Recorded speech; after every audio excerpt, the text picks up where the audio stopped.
All right, good evening, everyone. It's past 5:30 p.m., and this is a public meeting of the School Board of West Bend Joint School District Number 1.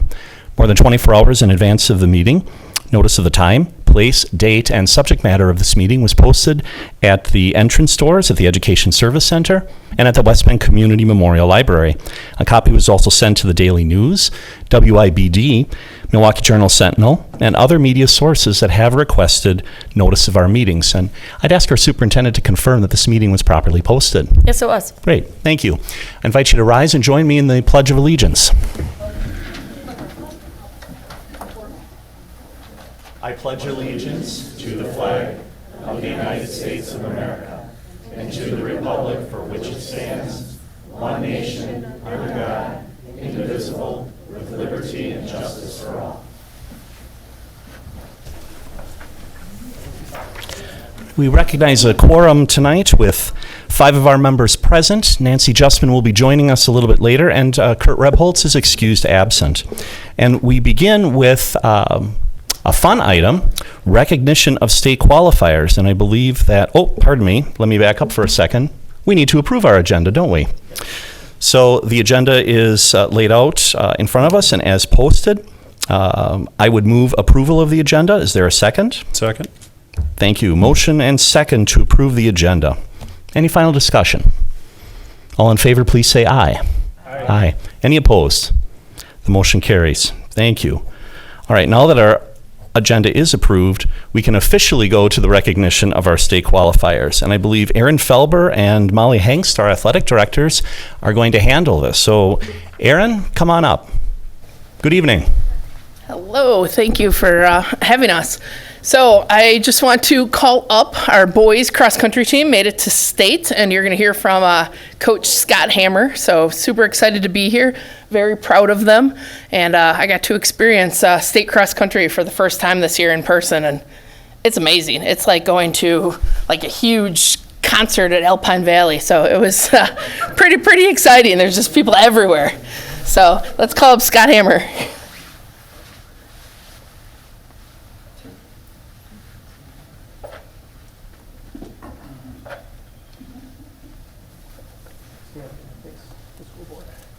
I invite you to come up here and maybe come in front of the podium here and face that way so that the camera can...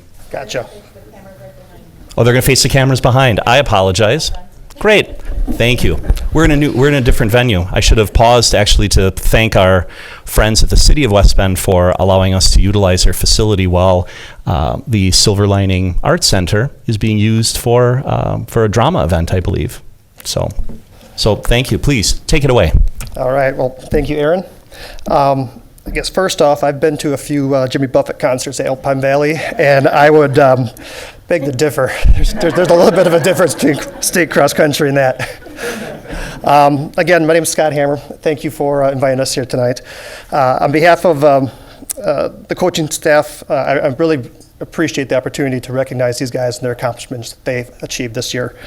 After kind of a unique 2020 season, we were really eager to get away from COVID cross country and really focus on some of these unrealized goals that we had from last year. For us, first and foremost, that meant getting back to state and qualifying for that state meet.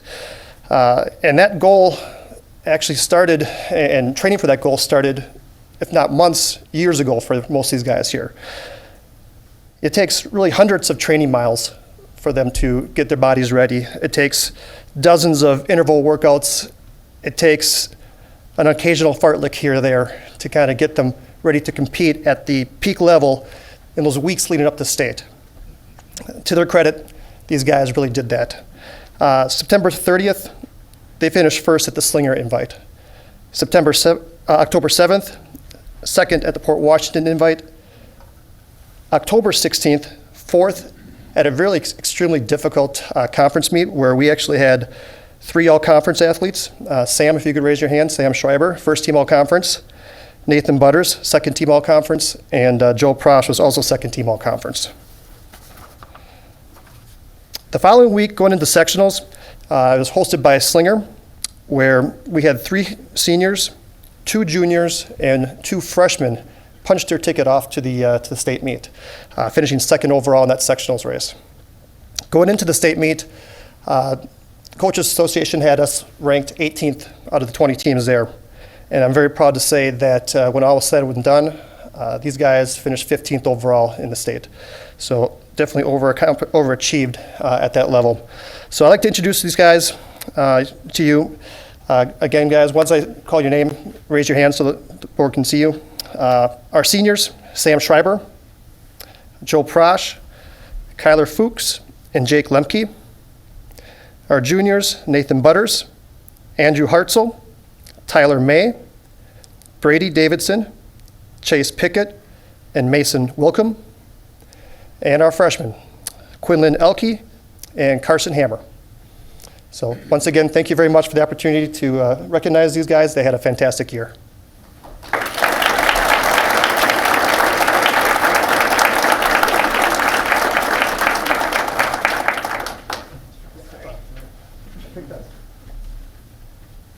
Thank you guys. Congrats. And now I have the great honor to call up Coach Mitch Ziesmer, and I don't know if the Hunts are going to be joining you to talk about Sarah Raymer from West Cross Country.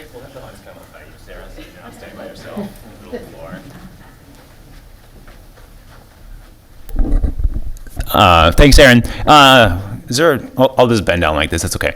I just like to thank you all again for having us here. I'd like to recognize senior Sarah Raymer here, finishing up her cross-country season at the state meet. Also, before I get into that, I also just want to recognize my assistant coaches, Adam Hunt and Michelle Hunt here as well. It's a package deal. They are spouses. So here with Sarah, had a wonderful senior year.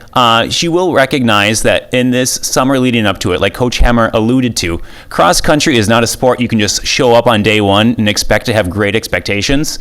Though those sometimes come, there's a lot of work you need to put into the spring and into the summer to get your body and mind ready for that kind of competition and mentality that's required.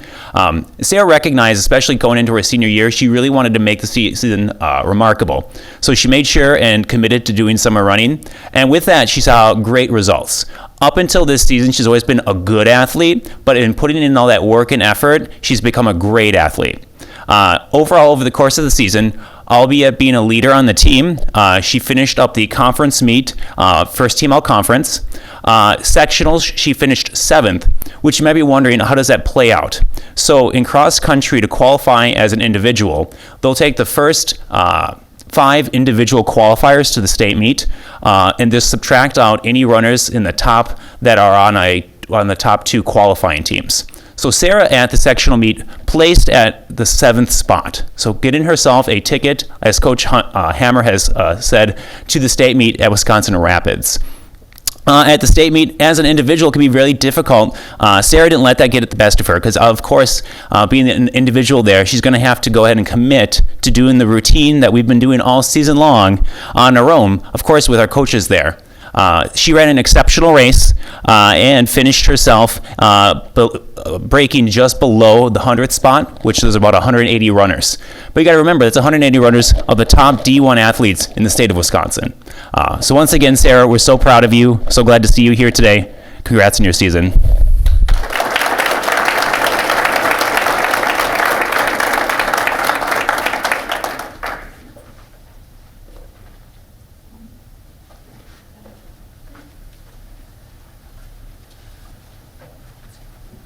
Good evening. On the east side, we were fortunate enough to send Tommy Conklin back to the WIA State Cross Country meet.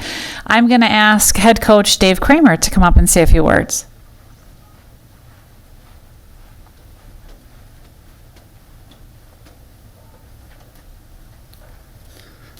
Hi, I'm Dave Kramer. I'm the head coach for the West Bend East boys. Matt Lasprence is also a coach with us, but he could not make it today. He was out elk hunting in Colorado. And as Coach Hammer is pointing out, to make it at this level, it takes a lot of commitment. And I was fortunate to coach Tommy when he was in 7th grade at Badger, and one of his goals was to make it to state. So he has spent many years being dedicated to it, many months. I've seen him run all over the city. I could, and especially in the off season, I would see him running and I'd beat the horn, wave, yeah, that's Tommy running again. Tommy this year, again, he was our captain for second year. He was also the Journal Sentinel Athlete of the Week. At conference this year, he finished 6th overall and was elected first team all conference. He went to sectionals and finished 2nd overall and qualified for state, which he went to state and finished 33rd overall. And then he went to Nike regionals and finished 75th out of over about 1,000 top athletes. So Tommy had a very good year for us. Again, last year it was 19 years before we've had a state qualifier for East. Our assistant coach was the last one that qualified. So he broke that streak, and we're hoping to bring a few more with us. But this is Tommy Conklin, and thank you for letting me present him to you today.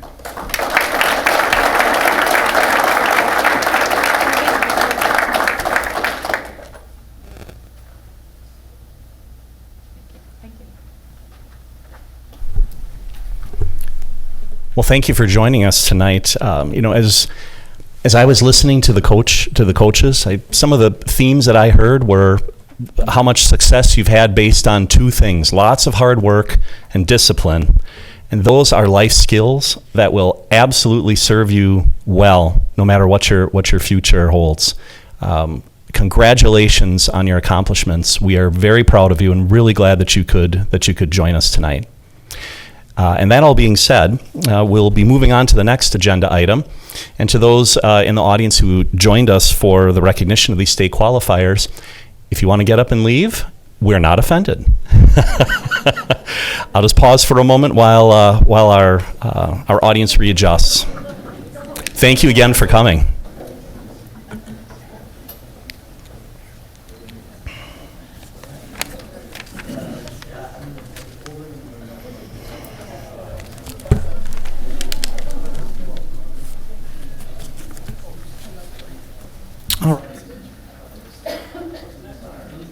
All right, so next on our agenda, we've come to the public participation portion of our agenda, and I have 3 participant comment cards here tonight, so I will read the Board Policy 187. We've come to the public participation portion of our agenda. Board Policy 187 prescribes the nature and procedures for this segment. I summarize this policy at this time, but copies of the policy are available in the back of the room, and I urge you to familiarize yourself with the policy in its entirety. Residents of the district, parents of children in district schools, and employees of the district may participate. Participants desiring to address the board should obtain and complete a participant comment card near the entry and turn it over to the president prior to the meeting or when allowed by the president. Participants may comment concerning an agenda item or a non-agenda item. Each participant will be called to the podium and will be given 3 minutes to speak. The participant must state his or her name, address in relation to the district, although we'll modify that a bit here. This information will appear in the minutes of the meeting. The board will not engage in debate concerning the remarks or take immediate action. The board may refer the matter to a superintendent, to a committee, or take the remarks into consideration in future action. Board Policy 872 provides a formal process for citizen complaints, and Board Policy 520 provides a formal process for employee complaints. The board recommends use of these procedures as they guarantee a fair and timely response. So I will invite the participants forward to speak in the order that I received the cards. There's a visible timer here to manage your time. I believe they said that, they thought perhaps that one of those monitors wasn't going to work, but all the monitors are there. So that'll help manage time. And so I will first invite up Jenny Thompson. And rather than say name and address in relation to the district, you've supplied your address. And Jenny, it says that you are a parent and resident of the district. Is that correct? I am. Great. Please proceed. Okay. Thank you guys for giving us time to speak today. Since the last board meeting, I've received multiple phone calls and texts from parents telling me about what's happening when they've tried to opt their children out of SEL classes in our district elementary schools. I've asked them all to email you, so hopefully that's happened and you've received these emails. Here's a list of what's happened, and my fear is that this exact same thing will happen with second step in 7th and 8th grade. Children that have opted out of SEL are not actually being removed from SEL classes. Principals are trying to convince parents to keep kids in SEL. Parents are being told their child will be going to the library during SEL, but instead are being made to sit on a bench or in a hallway with nothing to do. Parents are being told there is, quote, nowhere for your child to go if they opt out. Kids are made to sit in the office for opting out, and then they're getting made fun of by other students. Little kids don't understand opting out. All they see is that this kid is different and being sent to the office weekly. Parents are finding out that SEL is not just taught once a week for 25 minutes, but multiple times a day by using SEL competencies as activities led by teachers. The staff and administrators of these schools have told parents that they have no idea where to put these kids multiple times a day during these activities. They have stated they also have no one to watch them multiple times a day. So now, with kids not being taught SEL, they are missing at least 20 hours a year of instructional time. I hope this has been looked into. Are the instructional requirements being violated as laid out by the Wisconsin Constitution? 1,050 hours are required of instructional time for elementary age children. If they are removed from SEL multiple times a day in elementary school for these activities, it's a possibility of up to 30 minutes a day. Is that violating this state law? 1,137 hours are required for middle school. Will that be met if a child is opted out and sitting on a bench or in a hallway doing nothing? Every child is to be offered a uniform education. On the DPI website, it states, access to an equitable education is a legal right for all children, and the quality of that access in classroom instruction is a moral and ethical right. So while other children are being taught soft skills, my child is sitting in a hallway. I would be happy to let my child go to SEL classes if it was not against my religious views and personal beliefs, but Second Step repeatedly does both of those things.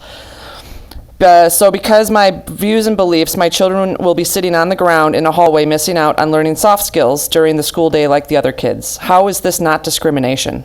My religious views are preventing me and other parents from allowing our children to be taught important soft skills that companies want their employees to have, all because of the insistence of having Second Step to teach SEL. Please vote tonight to remove Second Step from Badger Middle School. Our children have been learning SEL for years, according to administrators. Getting rid of Second Step will not mean getting rid of SEL. It was already in our schools to begin with, so voting no just means getting rid of the company Second Step. SEL will still be taught like it has been since 2014. Thank you. Thank you. All right. Next is Cameron Merkel. And Cameron, you provided your address, and it says that you are a student within the district. Is that correct? Yes. Great. Thank you. Please proceed. All right.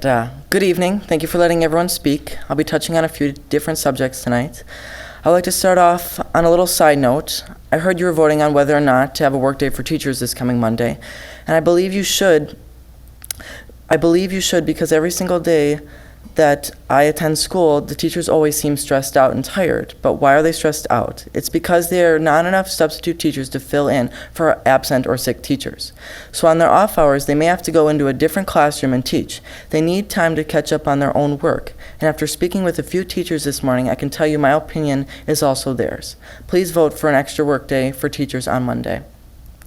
Now, changing the subject, I've been to the last 4 board meetings and I've spoken at the last 3. I believe that shows that I truly care about this district. Every time that I spoke, I have read evidence to you on why we should not use the Second Step as a resource. Think about it. If you had something that you kept having to change or modify, wouldn't you just find something better? That's my current stance. As a compromise, why can't we teach social and emotional learning but through a different resource without negative views on parents? Here's another example of negativity found in the SEL lessons. In grade 7, unit 3, lesson 18's first video. The video says people are hardwired for negativity. This is completely wrong and incorrect. Not everyone is born with that type of mindset. I myself am a naturally happy and positive person. So why should we teach middle schoolers that everyone is always negative? Going back to what I said earlier, we should not have to keep finding lessons to modify or remove. Why can't we find a different resource that will give us lessons without negative topics in it? What I'm trying to get at is compromising. I would also like to add that I just recently attended a meeting in Slinger which focused on SEL and CRT. At the meeting, it seemed that they found some middle ground, parents found some middle ground while talking about the academics in the schools. For example, the Slinger School District created their own SEL curriculum that parents from both sides looked at and found nothing wrong with. Why can't we do this in West Bend? This is another reason why we need to come together on this issue. How do relationships and friendships thrive? Through compromise. How do politicians pass bills in Congress? Through compromise. What I'm asking for this evening is this. Remove the Second Step from the SEL curriculum. We can still have social and emotional learning, but I do not want to see any anti-family, anti-parent, or negative views in these lessons. I ask that you vote on finding a different resource for the 7th and 8th grade grade curriculum tonight. Thank you for your time. Thank you. And the third participant tonight is Jacky Lemmer. All right, and Jacky, it's you provided your address, and it says that you live within the district. Is that correct? Correct. Great. Please proceed. My story begins with my daughter, who is currently in the 4th grade. Every year since kindergarten, I've been asking the school to have her repeat that grade level because she struggles with math and reading, and every year the teachers tell me, don't worry, she'll eventually catch up. This last April, I wrote a letter to the district to have her screened for special education services, and we specifically tested for dyslexia. After 4 weeks of waiting for a reply back, the former director of pupil services told me that they can screen for special ed services, but as for we use different words to describe reading and math help. She couldn't even say the word dyslexia. Even though testing showed she was behind, she wasn't far enough behind to qualify for any help.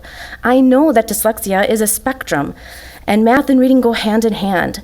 2% of people have autism and 20% of people have dyslexia. 1 of 5 people have dyslexic tendencies. Someone can be great in math and horrible in reading, or great in reading and horrible in math, everything in between and interjected with dysgraphia and dyscalculia.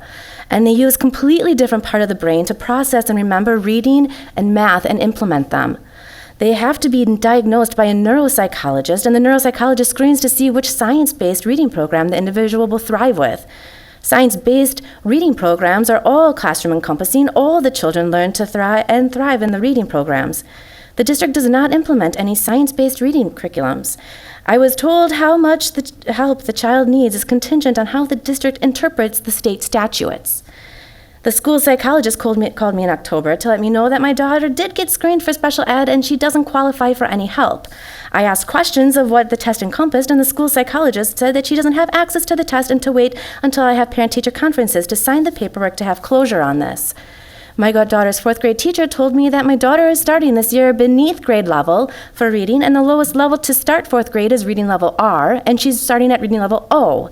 The teacher told me that there's a small group of children in a class just like her, so when it's small group reading time, that she groups those children together and tries to work with them, and the teacher asks the reading specialist now and again for tips, tricks, and ideas. It doesn't surprise me that there's a small group in the gray area just like my daughter, considering that 1 of 5 people have dyslexic tendencies. I found out from a teacher that the reason the district doesn't hold children back a year anymore is because of how the district interprets the No Child Left Behind initiative.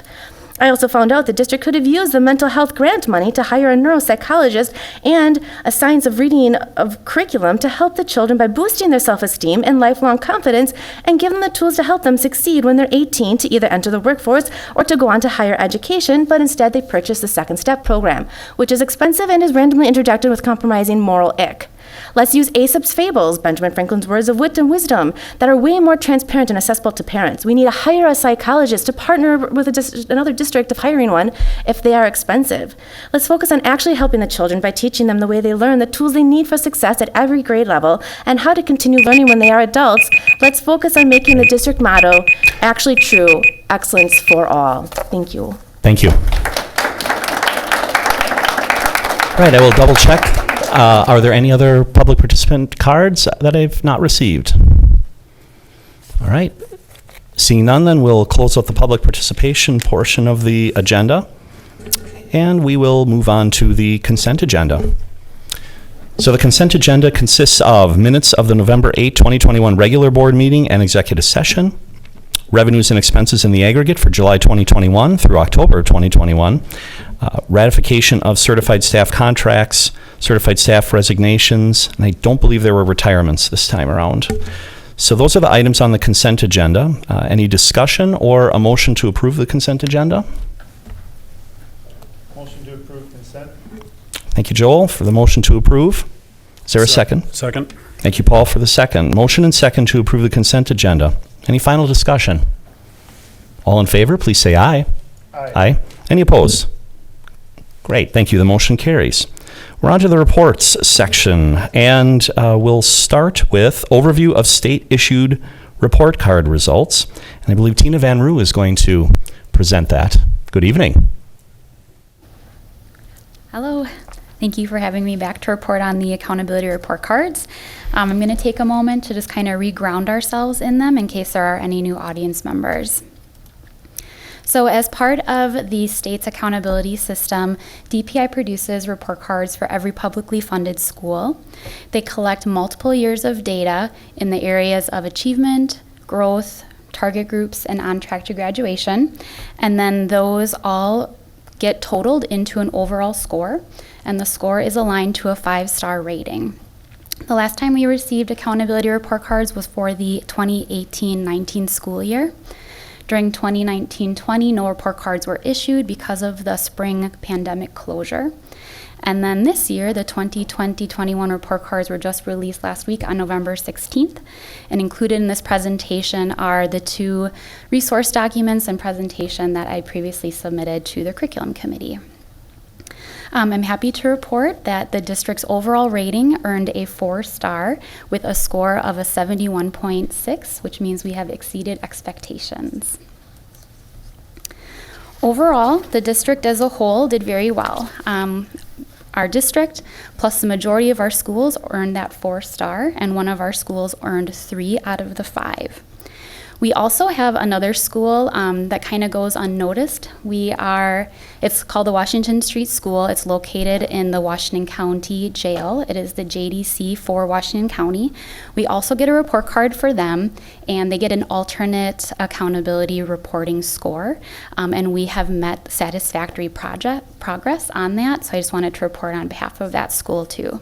We get an alternate rating for that because students often come in and out of the school very regularly, and they don't collect all the same data that the other students do from our public schools. To give a little context to the star ratings, overall in the state there were 421 districts that received accountability report cards. 39 of the districts received the highest rating of 5 stars, which was only 9% of the districts. So it really does speak to how elite that top rating of 5 stars is. As you can see, the majority, including our overall district, earned 4. So our goal is to go catch that one last star and aim towards getting that significantly exceeds 5-star rating. I'm going to walk through the district's report card kind of piece by piece, and then I'll have some time after where I can highlight each of the school's successes. As I had mentioned earlier, our overall score was a 71.6. That comes out of a 100-point scale. It aligns to a 4-star exceeds expectations rating. And the 4 priority areas that are encompassed in this report card, all those calculations that feed up to that overall score, again, are achievement, growth, target group outcomes, and then on track to graduation. The first area of achievement, I want to kind of walk through these slides more carefully so as it sets the explanation for the following slides to come. In the area of achievement, they look at both English language arts and mathematics, and achievement is really capturing how the students performed at that time via their state assessments. The state assesses students in grades 3 through 11 through a variety of assessments, and they, again, in this area, take multiple years of data to calculate this overall score. In the graphic on the upper right, as you can see, our overall rating of a 69.9. For both the English language arts and the mathematics, there's going to be the dark blue bar, which represents the district score, and beneath that is the state score. So in both areas of ELA and math, West Bend has exceeded the state score. That same score of 69.9 is also visualized in the second picture at the bottom of the slide in a vertical bar graph. You can see that 69.9 falls within the range of the 60.1 to 70 bar graph, and visually you can see that the majority of the districts fell in that area too, which is pictured by the height of that graph. At the top of that second picture is a statement that reads that the district score was the same or higher than 78.9% of the districts in the state. So you can think of that statement much like a race, which is appropriate because we had cross country here tonight, right? So let's bring it back to that. If we had 100 people doing a race and we finished second, we were then better than 98% of the other participants. So you can kind of think of that percentile rank that's listed in the statement just like you could a rank in a race. The next area on the report card is the area of growth. Our overall score was a 64.1. Again, it's measured by English language arts and mathematics. Growth is a different type of calculation. It does use the similar state assessment results, but it requires that there are two assessments, a pre and a post. So we, in an example, would need third graders to take the test, and then next year they take that same test again as fourth graders, and we see how much they've grown between those grades. This is a different group of students that we're looking at compared to achievement. Since last year's third graders only took the state test one time, they would not be included in this data and in these calculations. In English language arts, our score did fall below the state score, but in math, our score did fall above. Looking at the second picture on the bottom of the slide, you can see how our 64.1 score fell in line to the state. You can see there's more variance there, and it's not just the majority of the state falling in that 60 to 70 range.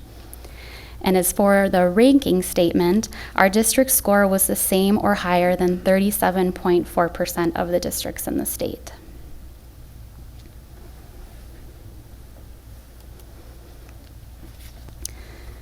The next priority area that we'll go through is the target group outcomes. So this was one of the new areas this year. It replaced the previous area of closing the gaps.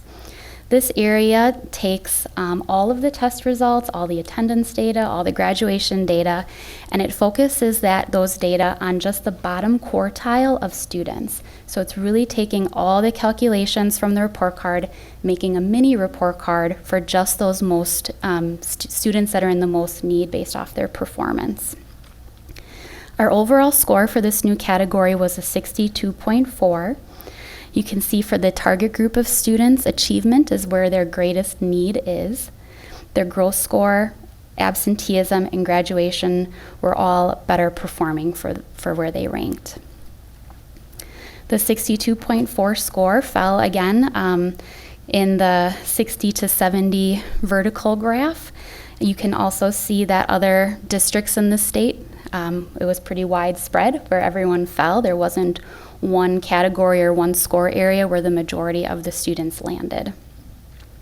Our district score in this area was the same or higher than 48.7% of districts in the state.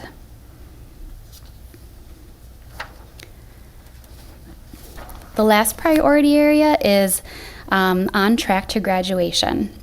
We received an overall score of 89.8.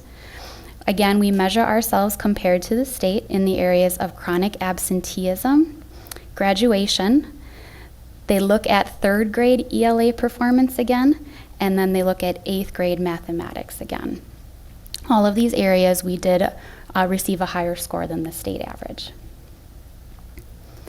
Our district score was the same or higher than 77.6% of the districts in the state, and you can tell by the vertical graph that that is where the majority of districts fall.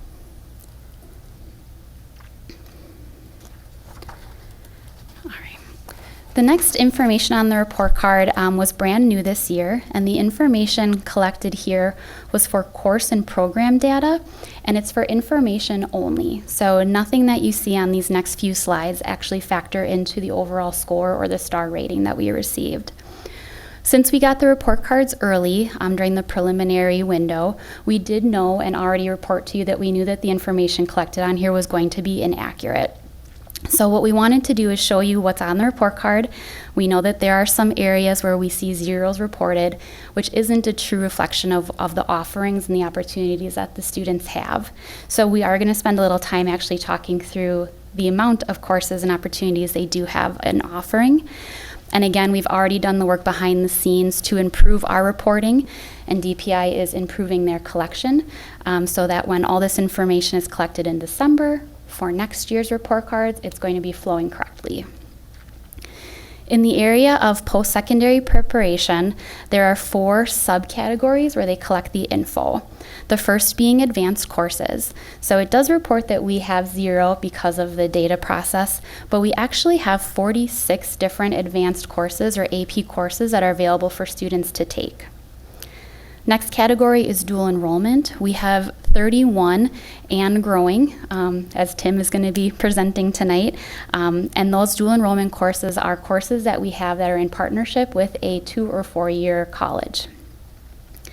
Industry recognized credentials work kind of hand in hand with some of our TC course offerings, and we have more than 12 industry recognized credentials available. And then the last area for this section is work-based learning, and we have more than 20 work-based learning opportunities available. If students do take these opportunities and pass them or earn certificates, that is what's going to calculate into the percentages that you'll see on the next year's schools report cards. Tina, what are the percentages? Percentages of what?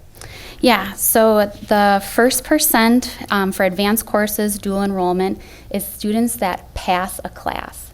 So As a percent of kids that take it. So if we Okay. had 100 kids take the class and 99 passed it, then we'd get a 99 for that area. So By the AP exam. by the course.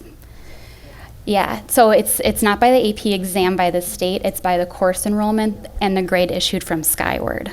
Yep, so there's two pieces. If you're not familiar with advanced placement coursework, then on a scale of 5, if you get a 3 or higher on that, then you can attain college credit. So they are truly talking about the coursework, which is rigorous and aligned, who's enrolled, and then what that passing rate is based on grade calculations that would be submitted. Then there's additional, you might recall before the state report cards that those came out, we talk about AP performance, and then we talk about how many credits are garnered as well, as far as achieving that 3 or higher on the AP exam and receiving college credit.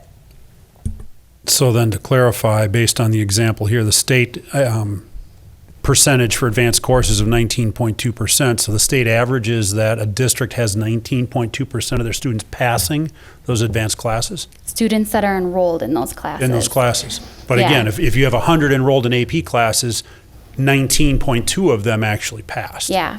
Can we get our percentages on these? Because I think that's pretty significant. We or could- insignificant in terms of 19%. Yeah, we can't correct the data and change the report card, but we could pull the information from Skyward and grading and such and provide that. Yeah, I'd be curious for our own benefit here in this district. I understand we can't go back to DPI and they'll catch it next year, we hope. But, I would like to see where our numbers fall. Okay, yeah, I can report back on that. The second area within the course and program data that's for information only is art course information. There are 4 different course types, so art and design being 1, dance is 2, music 3, and theater is the 4th. Again, we know that some of these numbers are a little bit off, but they are a little bit better programmed than what we had for the post-secondary courses. Overall, between art and design, we have 16 different course offerings available to students. We currently do not have any dance offerings. Music, we have 12 different courses, and theater, we have 2. So again, the percentages, if we had a dance offering, would that give us a score of 100%? If we had a dance offering and the students passed that class. Okay, so it's still a pass on this one as Yes. well. You got to. Yeah. Got it. So they have to enroll and pass to do it. The other ones that were on the previous slide is if like certificates are earned or if their youth apprenticeship is passed. So some of it is passing, some of it is earning. Thank you. Welcome. Just to dive into this a little bit deeper, just with the different offerings that we have, the post-secondary preparation for the advanced courses, like I said, we had 46 total.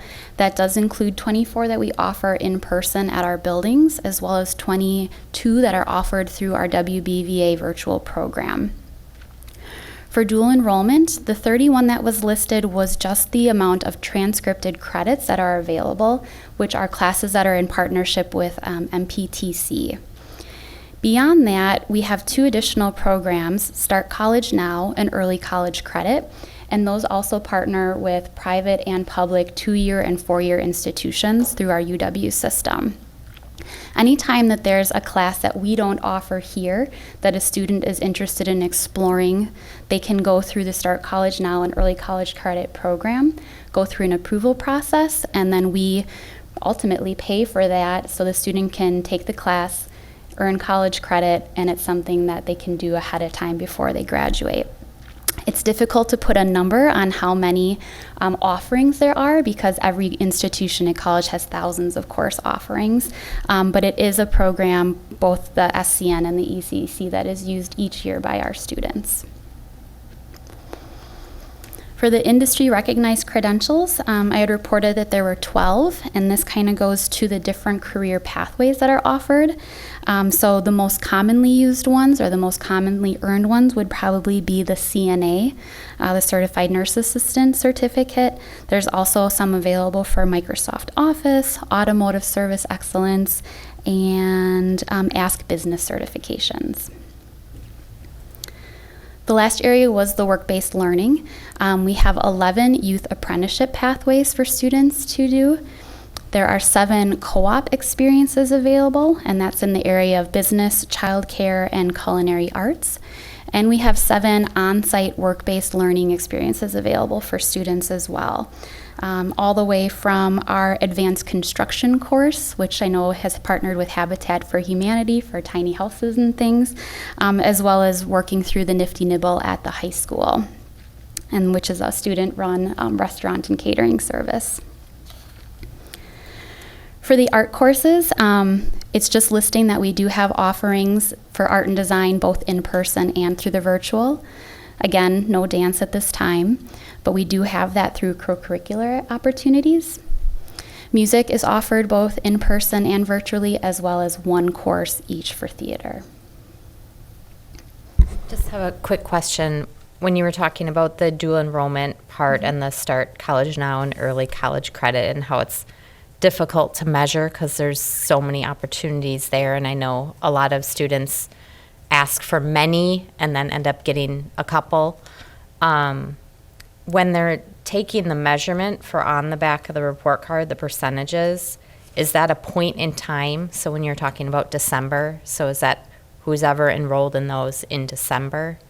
So when they, that's a great question. The information that's collected for this report card in this area is lagged. Okay. So it's the 2019-20 school year data. So what they're going to collect this December is all of our year-end data from last year. Okay. So it's going to encompass everybody that had the opportunity to enroll in a course and pass the course, and then that's what would be collected and represented in the percentage. So the info does lag a year. Okay.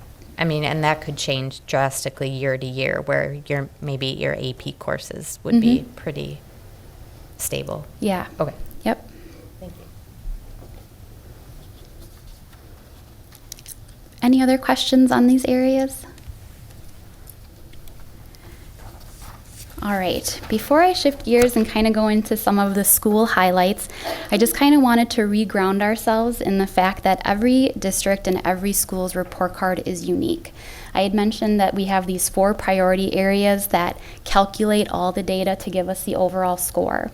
These are all pictures of all of the priority area weights for each of our schools and district. And as you look at the screen, you can see that there's not 2 schools in our own district that even have the same calculation. So always using caution when we are looking to summarize the information and draw comparisons, because each calculation, each report card is very unique. So Tina, on that point, the pie charts on the right side, why no target group outcomes on those? The ones on the right-hand side, and I'm sorry, I'm not sure how to go back on my slide deck right now.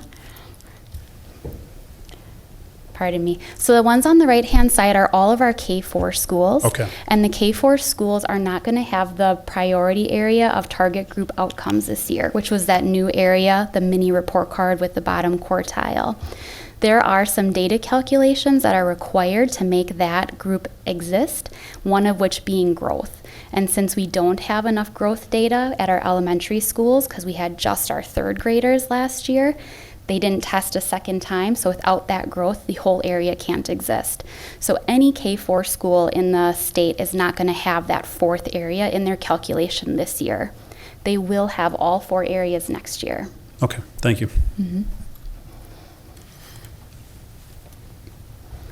All right, so we're just going to take a little time to talk through our elementary schools. We've got 5 great schools here, and all of them earned the 4-star rating of exceeds expectations. Each of them in their own right have something to highlight, so I'd like to go through school by school. For Decorah, they have the priority area of on track to graduation, and they have achieved an annual score of 90 or higher since the 2015-16, the very first report cards were ever issued. So they maintain that really good high performance in that area each year. Fair Park Elementary this year earned a perfect score of 100 on their math growth. Green Tree Elementary has increased their growth score each year since the 2016-17 report cards, so they are on the upward trend in that area. Jackson Elementary had an annual math growth score above the state average since the 2016-17 school year as well. And then McLean Elementary has earned an achievement score of 90 or higher since the 2016-17 report cards. Silverbrook Intermediate School also earned a 4-star exceeds expectations rating. And a big celebration for them this year is that they have increased their overall rating from meets expectations to exceeds expectations since the last report cards were issued in the 18-19 school year. Badger Middle School also earned 4 stars, exceeds expectations. They earned an ELA growth score that was above the state. And if you think back to our growth slide, ELA growth is one of those things we've got a lot of work to do on. So for Badger to earn that score was a really big celebration for them. For East High School, they earned 4 out of 5 stars. Just like Silverbrook, they have increased their overall rating from meets expectations in 2018-19 to exceeds expectations for 2021. West High School earns 3 stars, meets expectations. Their highlight is that they're on track to graduation, also had an annual score of 91 or higher since first cards were first released in the 2015-16 school year.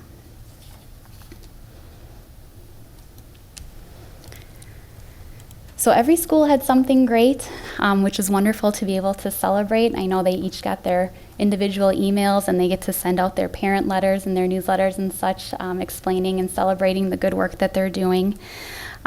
What's really important to know is, what does this report card tell us? And I think the big thing to say is that we are always working on continuous improvement. And all of the data that flows into these report cards, we see all along. We receive them during school year, we receive them during summer, and they're already in the works. The report card is just one way that they're all summarized and captured, and they reaffirm the work that we need to do and also the celebrations that we can celebrate. Are there any questions on anything from the slide deck? Any questions for Tina?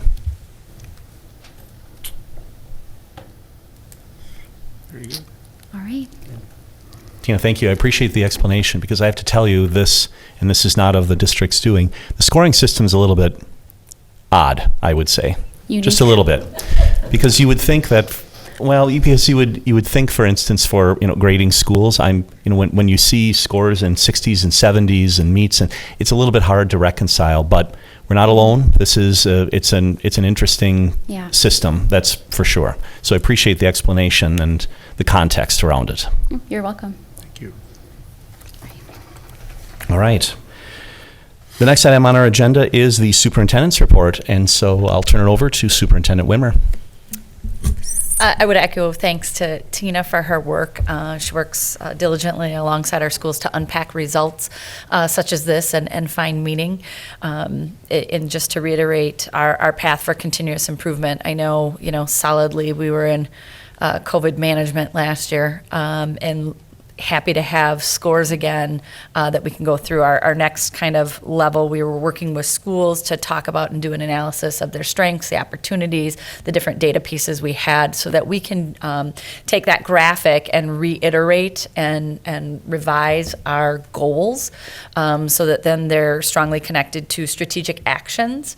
Again, with COVID impacting everything and kind of looking at how we want to have accountability and transparency, making that a more friendly document and process, so that we're coming here and we're really talking about, what are our targets? As you said, I'm not going to be one to have a star dangling out there without reaching for it, but really have that goal stated, have the strategic actions, and more of a dashboard of metrics, interim like our star assessments, not just waiting for kind of a culminating report such as this, but really getting that together in a visual format that makes it accessible to people. So I know that we've got some draft plans, and hopefully when we return in January, we'll be able to convene community conversations with our different school groups, our larger community, so that they too can contribute to that process and provide feedback as well. So just a connection there for our next steps. So thank you for that. COVID numbers. Speaking of COVID management, that feels like we're doing lately. So our Washington Ozaukee Public Health Department dashboard shows a spike in cases among children. Last year we were seeing, impact on adults, but for the past several weeks, and our situation in our district certainly mirrors that. And we've had to make difficult decisions, and they're frustrating decisions. They're frustrating for our families who are faced with childcare, for people who, are looking at and going, my child doesn't have symptoms, and now I have to, be at home. We heard from that. We spoke about that last time. We've had a number of students test positive for COVID, and our transmission rate is certainly much higher than it was last year. Everyone knows we had to move Silverbrook to, 7 days of virtual instruction, and as we said, it's not a decision we take lightly, and it feels like in this, as we see this spike, it feels like that turnaround time of warning is really rough. So after today, we've got 7 classrooms operating in phase 4, some individuals, and then some whole schools impacted. And when we do that, it widens the range of kids who could get caught up as close contacts and who would be quarantined. And we talked about this before around, options for families so that they're not negatively impacted.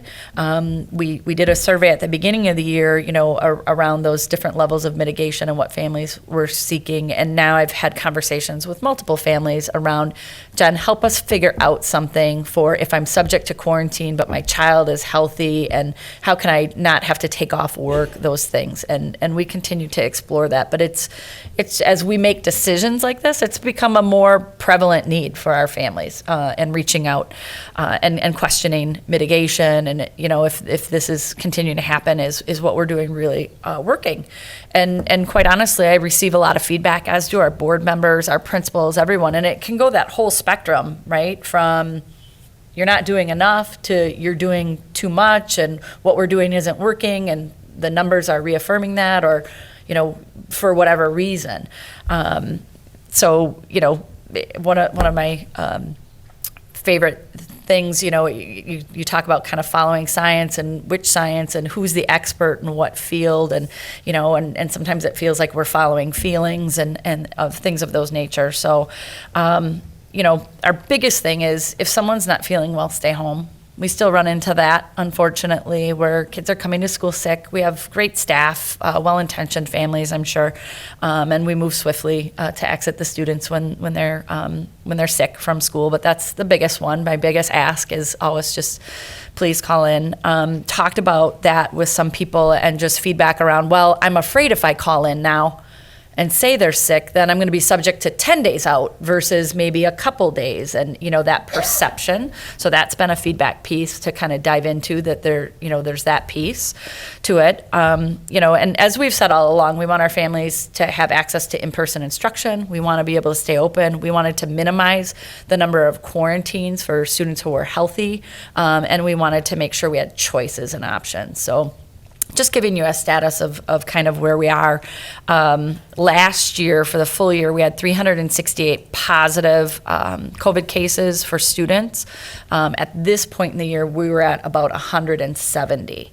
As of today, we've had 542 positive cases with just students, for perspective. So that's roughly 8% of our students who have had a COVID diagnosis. 54 of them with clear evidence of transmission in the school setting. And it feels sometimes, and I'm always really transparent, and I try and represent all the feedback that I'm receiving, but it feels like we're swimming upstream, right, on mitigation efforts for all of us. People's behavior has changed. We certainly are participating in more things, and that's wonderful, and we're doing that here at school. That variant's changed. It seems different that it's impacting children more than it was last year. So we really need to, in light of that, kind of in our last couple, we're kind of on the cusp of seeing it emerge and kind of, starting maybe that cold flu, a little bit more COVID season. But we really need to formally reconvene and examine the current mitigation practices in the light of kind of data, looking at our cleaning and sanitizing practices, our quarantine. Again, that was something the board really wanted to look at, making sure that we're not negatively impacting students who are asymptomatic, who it doesn't turn into COVID. How do we guard from transmission?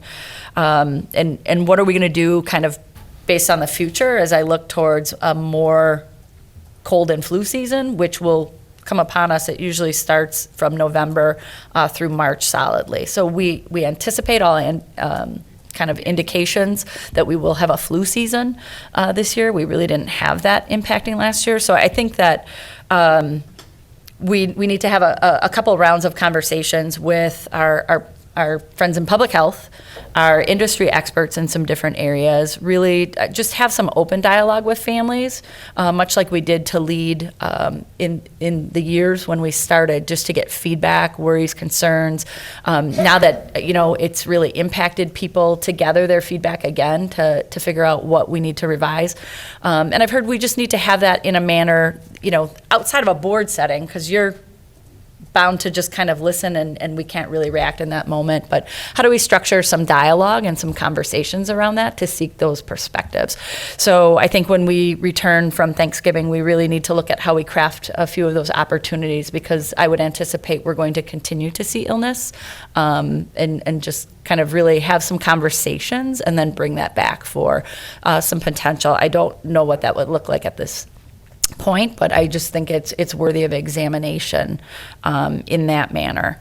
So any questions on that, or kind of where we find ourselves now? I know that you all receive feedback too from multiple different venues, but I really think we need to revisit things. I guess not really a question, but more of a statement. I asked these hard questions last year. I realize no one has a crystal ball, and there is no one who gets more irritated than me about all of this. So public health really, I said it last year multiple times, and I'm going to say it again, really needs to actually lead instead of forcing the district to lead. If public health wants to be the authority, then be the authority and actually do something. But what you can't keep doing is throwing it back on the district. And, I agree with people. Quarantining when my kid isn't sick is irritating to me as a parent. Quarantining for me as an adult would be real irritating for me as an adult. I can't imagine. I'm hearing from parents who are struggling so hard right now with kids with special needs, or just kids that, don't function well in a virtual environment. I don't know for you, but if I have to watch another Zoom meeting, I'm going to go nuts. So I can't imagine a child trying to learn that way. So, I really struggle with this. I don't want kids sick at school, but I don't want to keep I feel like we're punishing students because, you sat next to your friend and you shared a Cheeto. This is ridiculous. We have to get to something, and we can't keep living, in this manner. And we're really messing with our kids, and I'm sure for many of you, you're getting messed with at your jobs as well. So, we've got to come to some kind of a solution and some kind of forward. This has been, what are we on? How many months? This has been, 20? 18. 18? 18 and some change. Yeah, I mean, this is ridiculous. So, I mean, I really look to health experts. You know, I realize you don't have a direct line to the CDC, but for God's sakes, we have to do something. And we have to get to some kind of like, hey, let's talk about 2 years ago. If your kid was sick, you kept him at home. But, you know, the whole world didn't shut down because of it. So I really am leaning on you to lean hard on public health and say, actually lead or get out of our way and we'll lead ourselves. So again, like I said, we really need to kind of reconvene, have some hard conversations and open up some dialogue around impact, you know, at all levels. And as you were talking about, really take into account students and, again, people who are choosing an in-person environment, that's an optimal environment, you know, and when you start piecemealing that environment, it deconstructs. You know, and as I said, I don't sit in this chair to sugarcoat anything. Here's where I'm at, here's what we need to do, and we need to look at it, and we need to figure out how to be responsive. So that's where I am, and anticipate that coming forward in our next board meetings and convening community conversations around this as a topic for feedback. And feel free, anyone in our community, to reach out, to provide feedback to me as well. We'll host some opportunities. We'll get that communicated. But in the interim, I always encourage people to go ahead and reach out, email, phone, etc. Blood drive.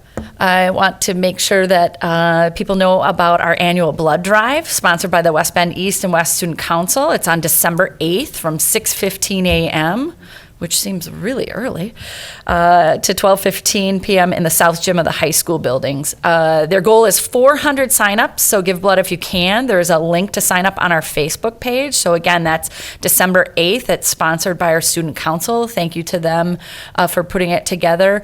I know in light of the events in Waukesha, and our hearts go out to that community, people were looking locally. There are some more local blood drives going on as early as Wednesday, so we'll make sure that we communicate that information and share it with families too. I know oftentimes in face of tragedy, you're reminded of that call to give blood, so we'll make sure to communicate that as well. Otherwise, mark your calendars for December 8th.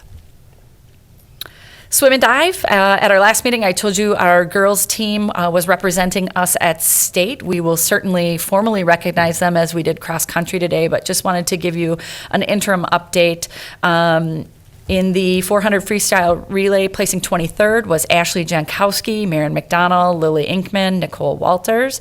In diving, Maddie Rummel was 24th. In the 500 freestyle, Lily Inkman was 22nd.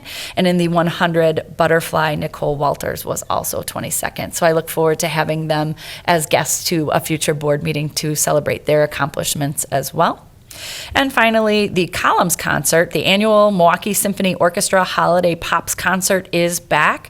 The event raised funds for Columns, which gives out thousands of dollars in scholarships for our graduating seniors.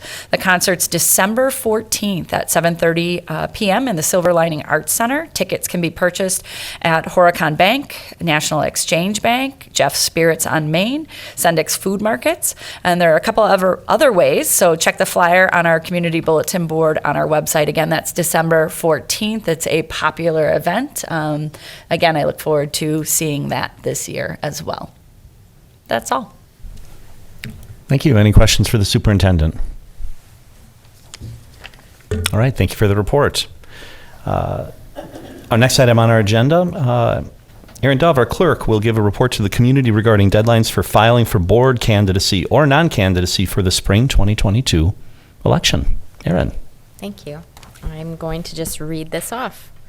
This is a notice of school board election, West Bend Joint School District Number 1 on April 5th, 2022.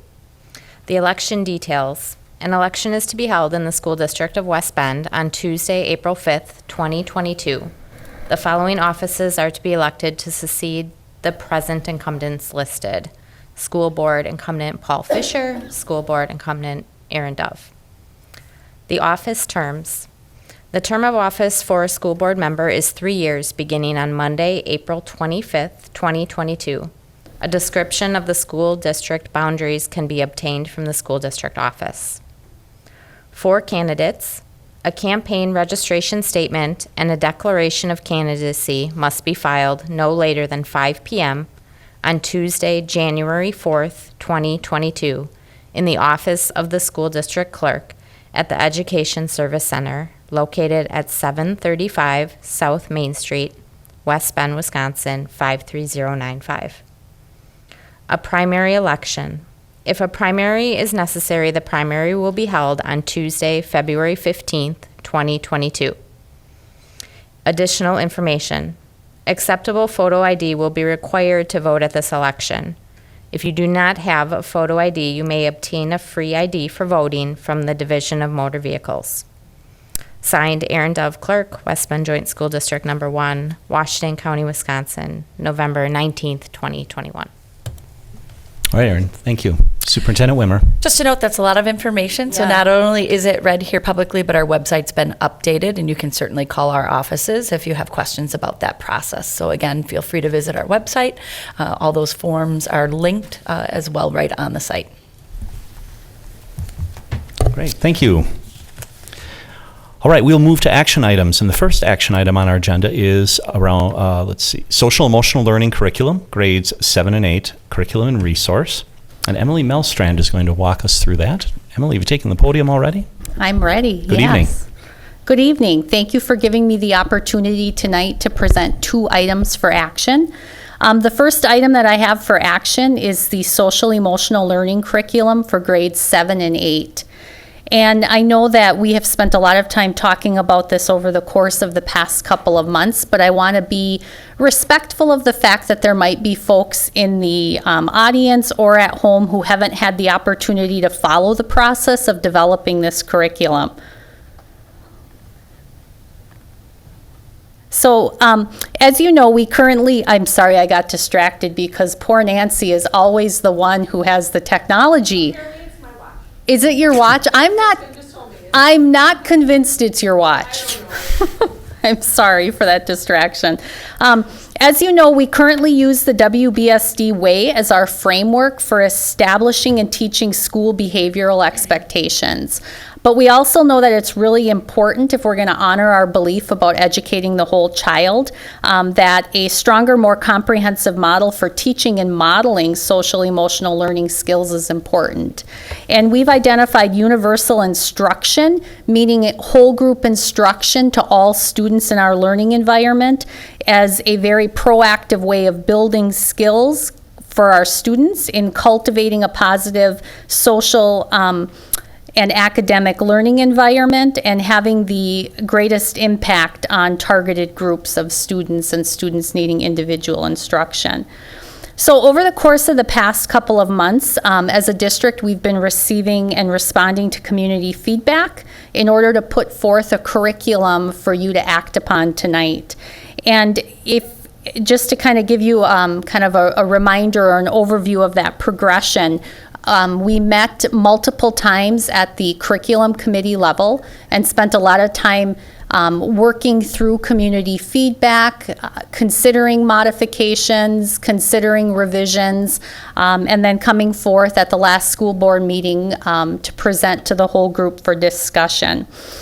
And after much review and consideration, the committee put forth a plan, and that's the plan that we're asking for action upon tonight.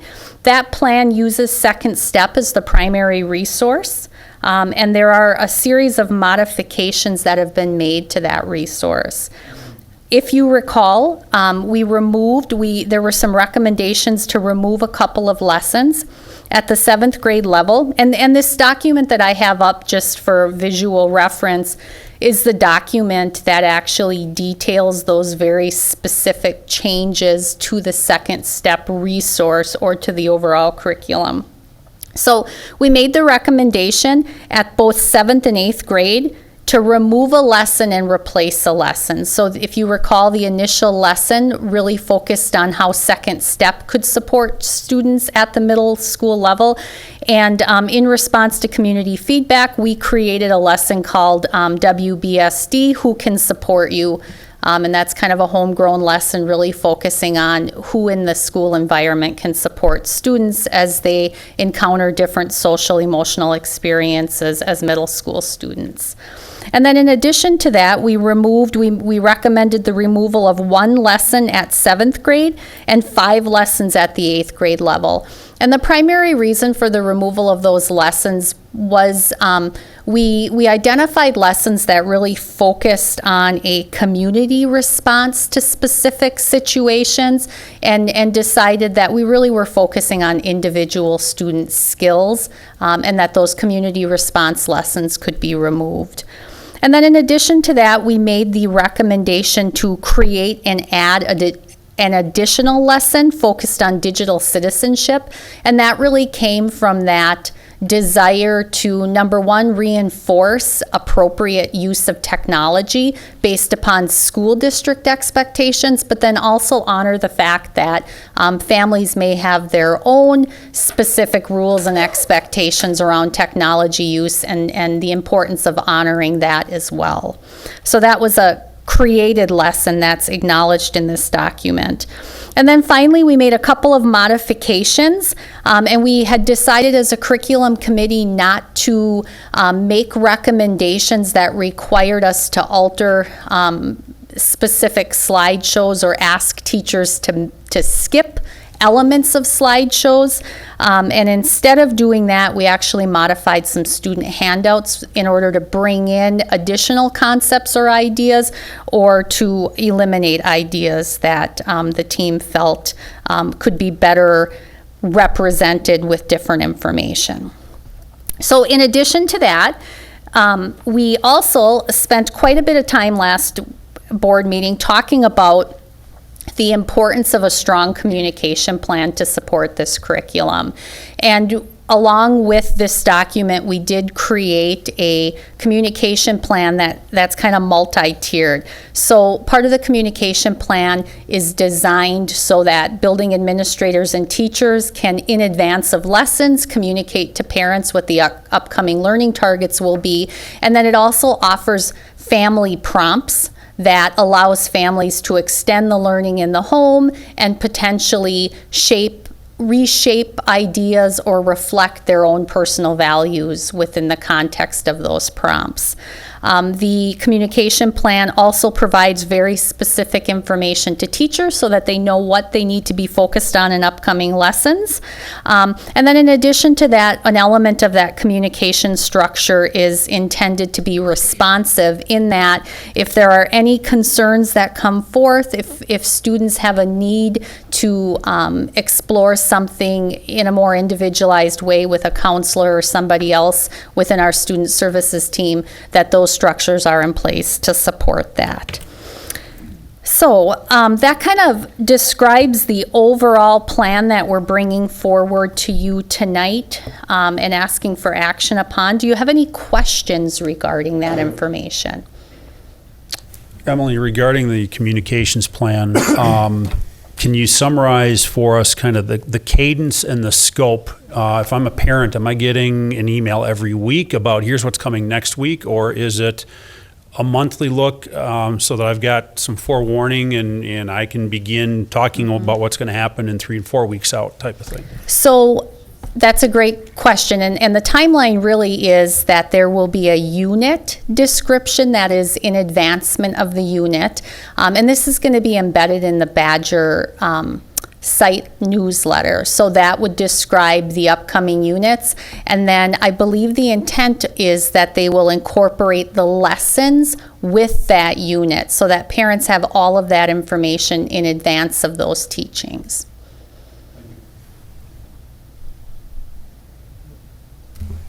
And then what is the alternative for the kids that opt out? Yep. So the alternative for the students who opt out is our intention is for them to have an opportunity to be in the library, doing silent work, reading, that sort of thing. I know that there were some questions brought up about that. That is our plan, and I can't speak specifically to the concerns that were brought up earlier. I think one of the things that comes to mind is, we're responding daily to sub-situations, and I don't know if that's potentially a factor in those specific situations, but our intent is to have students in the library having an opportunity to be engaged in some other work, and under the supervision of a teacher or a paraprofessional. What about the concern that it's a few times a day and not weekly? Could you clarify what that might be about? So at the middle school level, the intent is that the instruction happens during the resource time. That ends up being about a 25 to 30-minute instructional period. The elementary, we're going to talk tonight about Counselor Connection, which is the school counseling curriculum. But right now, the cadence of lessons is 1 time per week. So is there potentially just some miscommunication or understanding about which things are considered SEL teaching? Yeah, I think we would need to do a little bit more investigation about that. None of that hasn't been brought to my attention in terms of a concern. I don't know, Superintendent Wimmer, if you've received any correspondence about that specifically. But I have not. I can say I have not received any emails from any parent who is having problems opting children out. And not that I want to receive those emails. Those should go to a teacher, to a principal, but I haven't received any. Yep. And our teachers know that in the event that a parent makes that request specifically to a teacher, because that can happen. As a teacher, you're often going to communicate to the person that you have the closest connection to, and that's typically your child's classroom teacher, especially at the elementary level. And our elementary teachers know the importance of passing that along to the building principal. We have a process in place that the building principal submits that information so that we have kind of a district-wide dashboard regarding that, and we're able to break that down by individual sites. And I actually did check earlier in the meeting at the elementary level, and that actually extends it. My dashboard actually extends through grade 6 because we considered that part of the elementary curriculum adoption. We have 7 students right now who are opted out, and currently at the 7th and 8th grade level, there are 4 student names on that district dashboard. So we do check in on that. And our principals are very aware of the importance of making sure that those requests are documented. And in attention to that when the instruction is happening.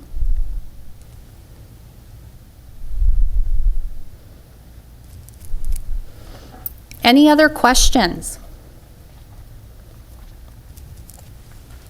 Any other questions? So our recommended action tonight is that the West Bend School District Administrative Team is recommending that the school board approve the social emotional curriculum, as well as the use of Second Step as a primary resource to teach social emotional competencies for grades 7 and 8. Motion to approve. I'll second. We have a motion and a second to approve the recommendation. Any final discussion? I again just want to thank the committee and the administration for taking the time to review this curriculum and make different changes, adding things, deleting things that aren't relevant. Concerns that this is potentially anti-family or anti-parent. I saw the supplementary piece that's been added to that.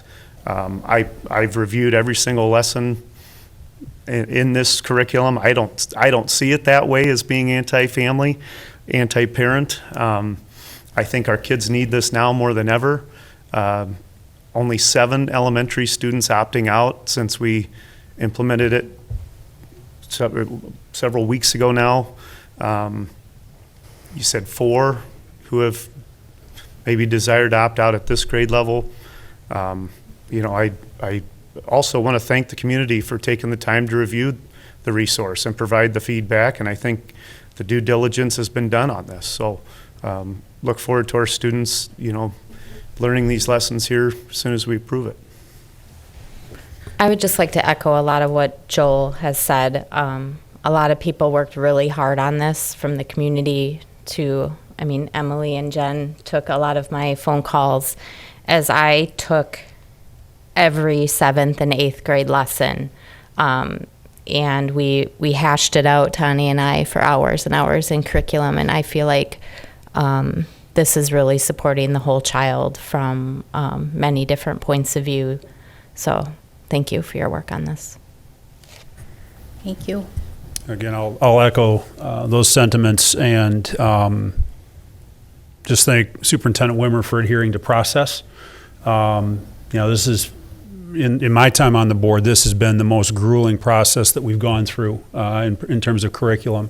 And even thinking back further than that, I don't know that we've dug in as deep as we have on this one. And, again, it's because of community feedback. We were responsive, we were thoughtful, took our time, and, appreciate the adjustments that have been made on the administration side. And, I think it was Joel, you mentioned a couple meetings back that there is no perfect curriculum. And you pick what you feel will work, and then you adjust. And there are times where there are certain lessons in even math and science that, for whatever reason, we choose to skip over or modify as needed. So, I'm thankful, although frustrated it took as long as it did, but that's what the process required. So thank you. I echo all of our board member statements. I know this has been a very long process, and I appreciate the fine work of our committee members, and I appreciate the fine work of our staff. I guess I would just like to echo just one other statement, though, and, although for some of us it's been 100 years since we were in 7th and 8th grade, but we have had children who have gone through 7th and 8th grade, and that's kind of that time when kids are maybe picking on each other or, mindful of someone doing something different. So I would just want to make sure, and I'm sure that you're already doing this, but I really want to make it very clear that if someone does opt out and that's their family's choice, that's not an obvious, like, ooh, Johnny's walking out or something of that nature. So I know that we would, treat that with respect. I know our teachers would do that, and I know our administrators would do that, and we can't necessarily enforce that everyone does that, but I would hope that that's been a very strong message that's been communicated, that if someone opts out, they opt out, and no questions asked, they opt out and they go to the library or they do whatever the teacher has assigned. But I just that would I just want to make sure that everyone understands that we're working very hard to make sure that that's not a problem, and that we're not making a big deal about any of it. Absolutely. Absolutely. It's a little social emotional lesson revolved around how to treat people that opt out of things. And I do just want to echo, you all talked a little bit about the process and the rigor of this process. And certainly the rigor was impacted by our community participation, but I think that's really a good thing. And I really think that it's important that we look at this just like we do with any other curriculum.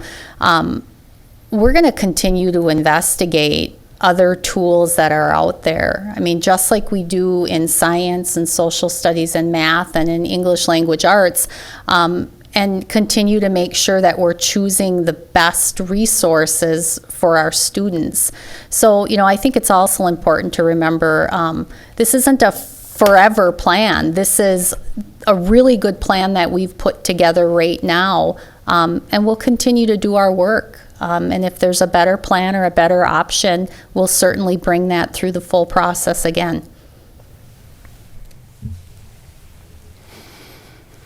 I'd say historically this board has been very supportive of parental choice, and I appreciate that this current approach respects that. To the members of the community, we received many, many comments of individuals who were concerned about social emotional learning, second step. We also received many, many comments of parents who were very much in favor of it. And what I appreciate about the approach is that it allows our parents to choose what's best for their children. So for that reason, I'm supportive of this approach as well. Are there additional comments? There's a motion and second on the floor. I'll call the motion then. All in favor, please say aye. Aye. Any opposed? Motion carries. Thank you. The next action item we have is elementary school counseling curriculums, grades, K K through 4. And Emily, you've got that one as well. All right. So shifting gears, but not really. I mean, we're still speaking about the social emotional well-being of our students, but we're really looking at it from the perspective of the work that our elementary school counselors do. And if you recall last week, when we brought this item to full board discussion, we talked about the fact that our elementary school counselors provide a comprehensive model of service delivery. And part of that comprehensive model of service delivery includes both direct and indirect approaches to supporting the needs of students. And under that direct category, oops, I need to move to my next visual. Under that direct category, we talked about the fact that there's multiple tiers of instruction. So there's the whole group lessons, and that's what we're really talking about tonight. That's our counselor connection. That's the term that our elementary counselors use to describe their instructional time.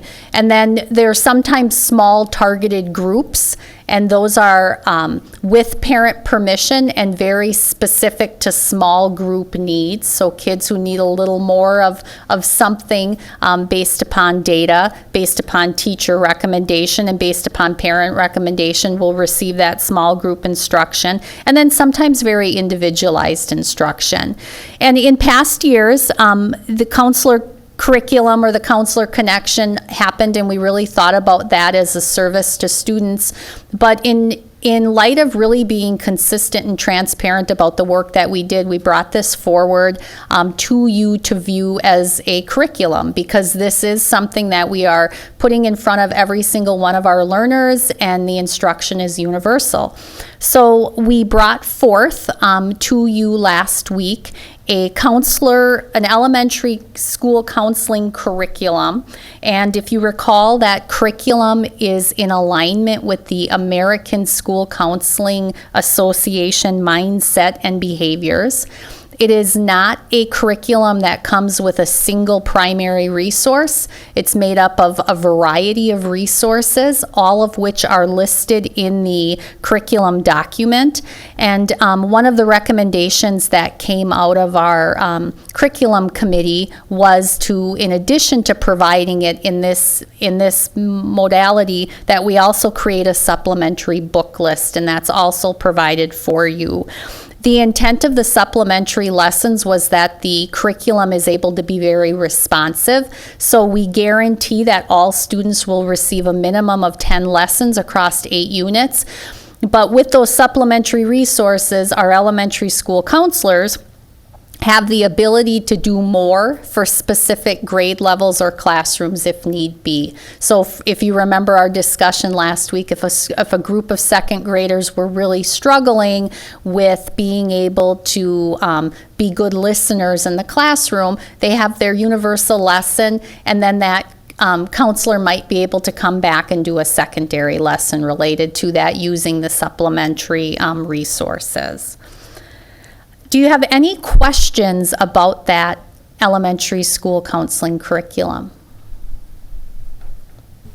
Any questions for Emily?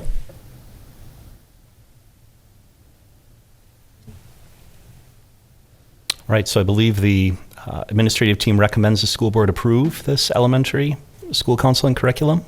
Absolutely. All right. Motion to approve. Motion and second to approve the elementary school counseling curriculum. Any final discussion? Hearing none, I will call the motion. All in favor, please say aye. Aye. Aye. Any opposed? The motion carries. Emily, thank you very much. Thank you very much. Tim Harder is going to walk us through the next action item, which is Career and Technical Education Program of Study changes. Mr. Harder. All right, good evening, board members. 2 weeks ago, we were here talking about some of our changes in our career and technical education program, and as you know, and most of our community knows, we have a wide breadth of opportunity to support our students as they go on to their life after high school here. And so due to changes in technology and what happens at our technical college systems, along with what our workforce is looking for, we rotate and make those changes on a little bit faster basis. Tonight before you, we're making some minor minor changes to our programming. The first being our construction program, just a renaming of a course there. In our early childhood and education pathway, we are flipping what classes are available for technical college credit through Moraine Park.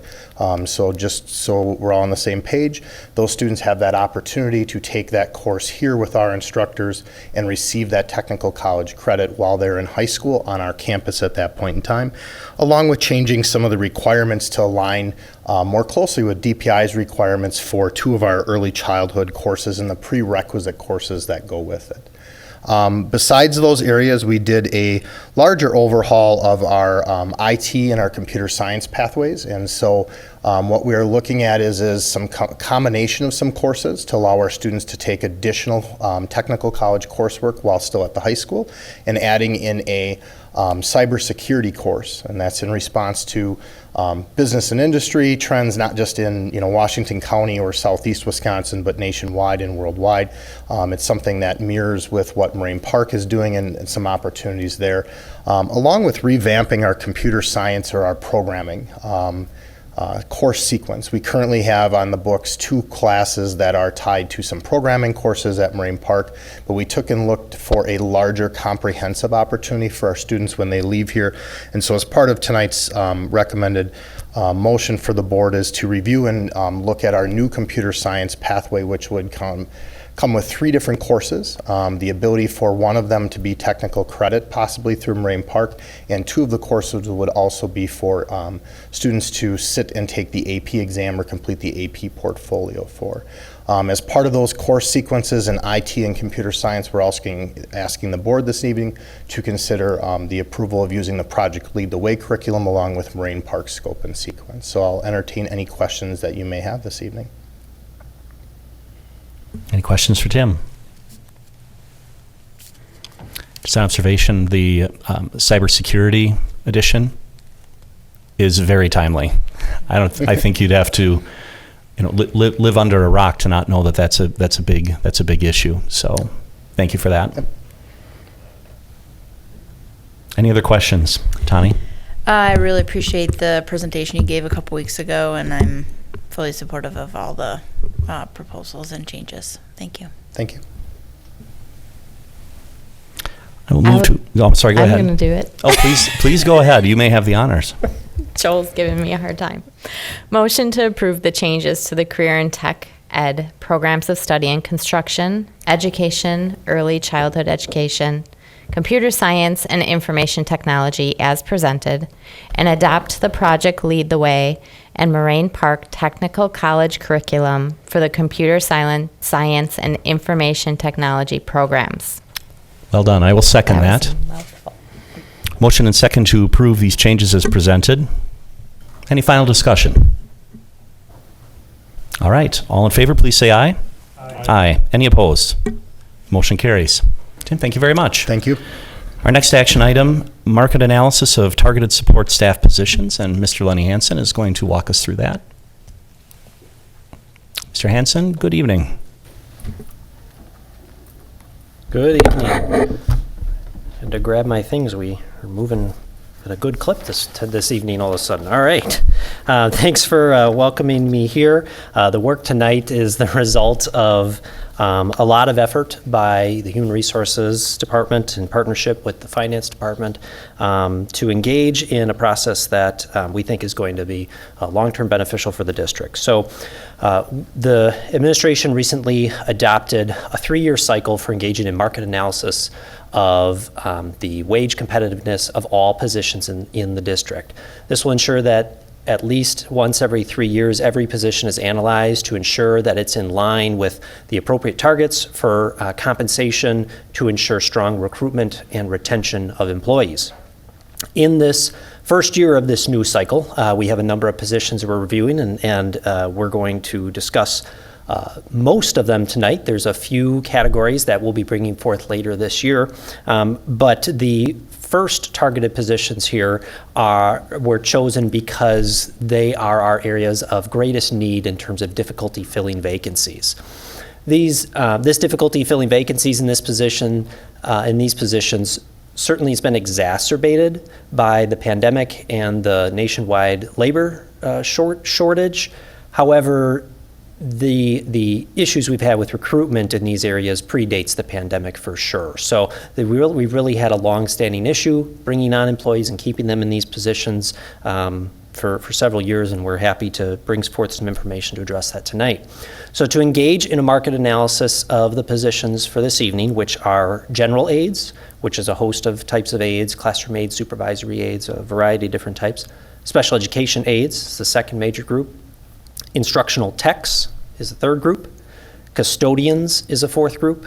And then our health room professionals or nurses is the fifth group that we're looking at this evening.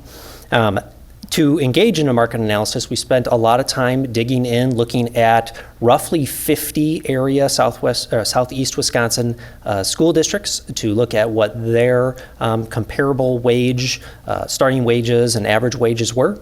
We looked throughout the region at just other positions in a similar wage range in different types of industries, and just look at the market in general right now. I'm sure we're all no stranger to the fact that right now the competition over labor is massive, and wages are certainly fluctuating to a greater degree in the market in general than probably we've seen in several decades because of that. So what we're bringing forth tonight are recommendations for some adjustments to some starting wages in some positions, and then in complementing that then is adjustment to our existing employees in those areas. We want to ensure that we maintain a good distance so that we between current employees based on years of service, so that we continue to value that longevity. So the first, just going through the presentation that is in board docs, the first position we looked at is general aides, which currently has a starting wage at $14.30 per hour. The recommendation here is to increase that to $15.25, and then it goes through kind of a scaled proposal to increase existing employee wages. The second one is for special education aides. I would say this is one of the areas where we want to be more aggressive in terms of, that's what we learned from our market analysis, is that we were more behind in this area than some of the others. This proposal takes that starting wage from $15 to $17 per hour, and then again you see a kind of a banded approach to increasing the wages of our current employees in those positions. The third page talks about our instructional techs. We really have two different kind of types of instructional tech positions. There's some that do not require a teaching license, and there's some that do. We currently have kind of an unusual situation that's really just historical, in that some of the positions that don't require a license start at a higher wage than some that do. We don't feel that's appropriate, so this attempts to correct that by moving the all starting wages for techs to $20 an hour, and if it requires a teaching license, this is like hourly support, often supporting like math and reading intervention, moves that to $21 per hour.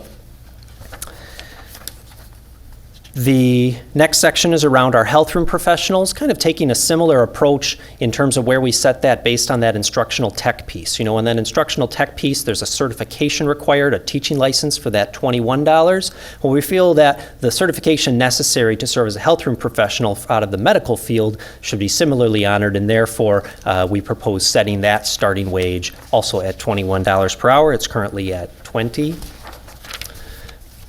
And then I'm going to jump one page to the last page first, which gets to our custodians. The proposal here worked with Mr. Ross as well from facilities, and talked about the need to correct another historical oddity in our system, in that part-time and full-time custodians started at different starting rates, even though they really are completing the same work. The job description is the same, the work is the same. So really we need to bring them up to the same level, and both groups would get an increase. Our part-time custodians would start at $15 per hour, whereas it was at $13, and our full-time custodians currently start at $14.50. They would also rise to $15.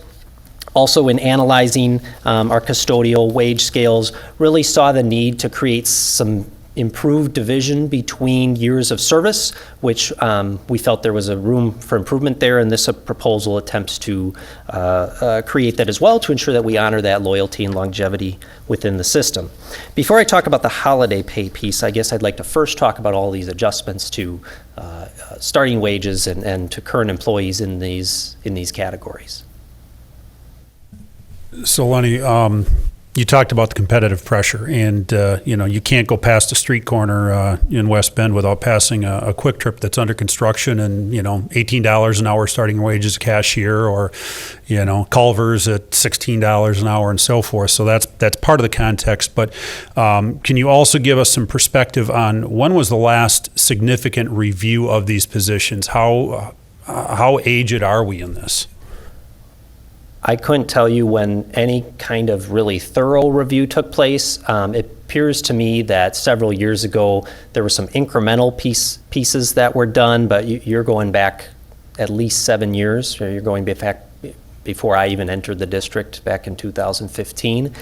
In terms of a systematic approach, I don't think that has existed to the degree that we've now created, which is the purpose of this cycle, so that we don't end up in this spot again. The goal would be that we keep up with this on a regular basis, and that way the increases don't need to be necessarily as significant all at once. Hopefully on a fairly regular basis, we're continuing to slowly drive up that starting wage rather than play catch up later on. In terms of the need, you're absolutely right. You're right. You can find, I think we're on our 5th Quick Trip right now in West Bend, but amongst that, there's countless other businesses that are highly competitive. In terms of vacancies right now, that is really demonstrating an immediate need. In special education aides alone, I have 12 vacant positions.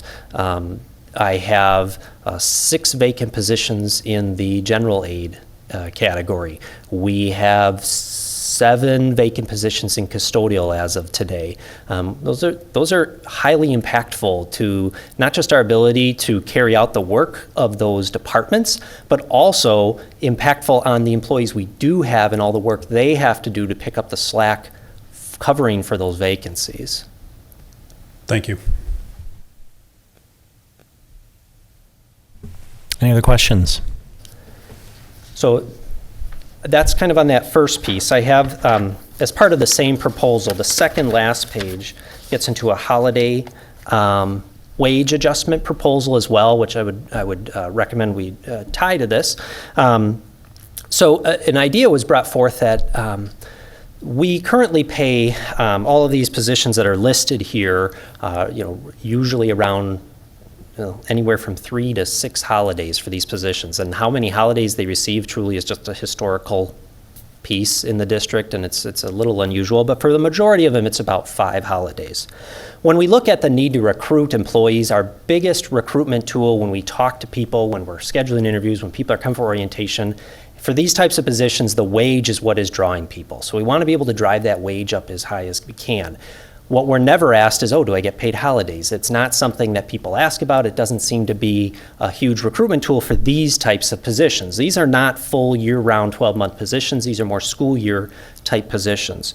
So one idea was brought forth to perhaps take the amount of wage that we were spending on holiday, remove those holidays, and instead just redistribute that within the hourly wage of all of these employees.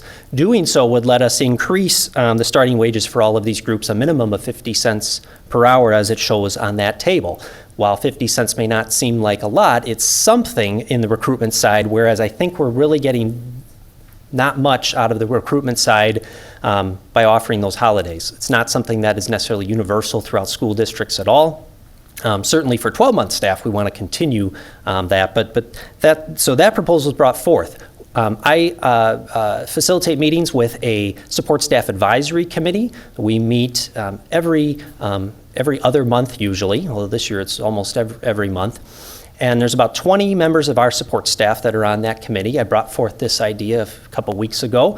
It was received extremely positively by that 20-member group. They thought this would be a good idea, would bring forward, it could improve recruitment. So then what I did is I held 3 listening sessions that were open to any staff member that would be affected by such a change. We had 13 people out of a potential 320 impacted by this change that attended. The biggest concern out of anyone that was brought forth about this was the fluctuation that would take place in paychecks at certain times of the year. So, for example, over winter break, we pay on a every 2 week, biweekly type approach. So around winter break, the employees do get 2 holidays at that point, so their check is still lower than a normal time period, but maybe not as low. So the one concern was, well, we'll really have to plan ahead if we were going to do that, because you could be looking at a paycheck with significantly lower earnings.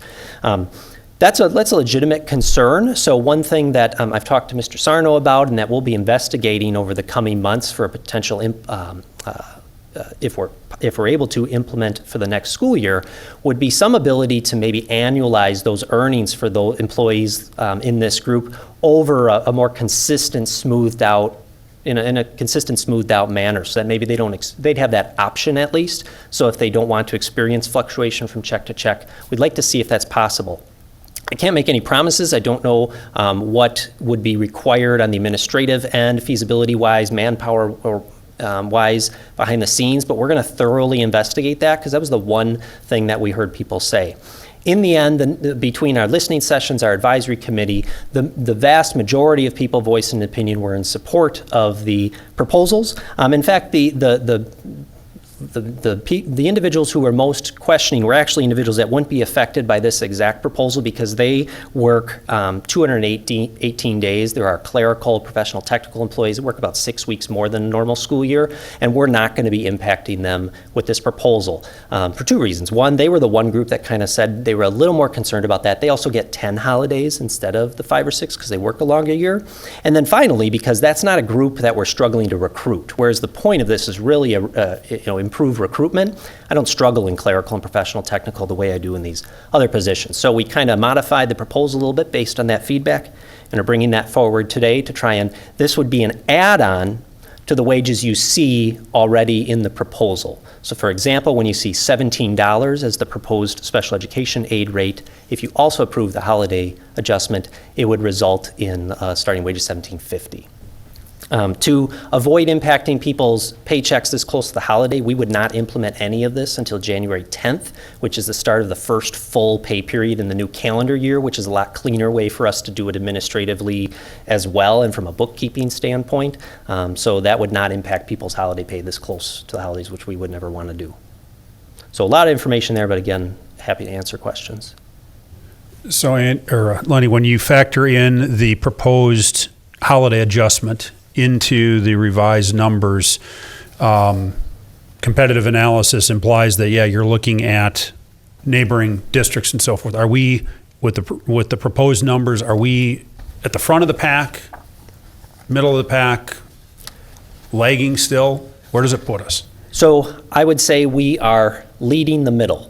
So we are just ahead of the middle. We're not necessarily right in the middle. We're a little bit ahead of it, which I think is important right now, especially because as we collect information around this, other districts are making adjustments as well. We're far from the only school district that's experiencing, some labor difficulties right now. So everyone is kind of, pulling their tricks out of their hat that they can. So if we shoot for the exact middle right now, I fear that in a few months we may have fallen back again. So I would say we're just ahead of the middle, but certainly nowhere near the lead and nowhere near the bottom, which I think has been a general target of the district for some time. We don't want to be at the bottom. We want highly qualified people working with our students. We also want to be responsible stewards of our taxpayer dollars and also be mindful of the market we're in Washington County. And I think that the place that this positions us is an appropriate location. Thank you. Other questions? Hearing none, I would move to approve administration's recommendation as presented. Is there a second? Second. Thank you, Joel. Motion and second to approve administration's recommendation as presented. Any final discussion? Thanks for the work on this, Lenny. And I like on this holiday pay how you took this to a committee and got, I don't know if it was your idea or their idea, but that always helps with consensus, if you will. So I think the approach was very good, and hopefully this will help attract more people to fill those positions. Rachel, thanks. All right, I will call the motion. All in favor, please say aye. Aye. Any opposed? The motion carries. Thank you. Thank you, Lenny. Appreciate it. Next item then on our agenda is an action item, calendar modifications to include instructional planning days, and Superintendent Wimmer will present that topic. Sure. And I'll invite Lenny Hansen, as he oversees a lot of our staffing piece and has helped give context for that, so he might jump in as well. You'll recall last year we had to do some emergency calendar modifications. We tweaked our instructional format between Thanksgiving and winter, those kinds of things. I'm not proposing anything of that nature.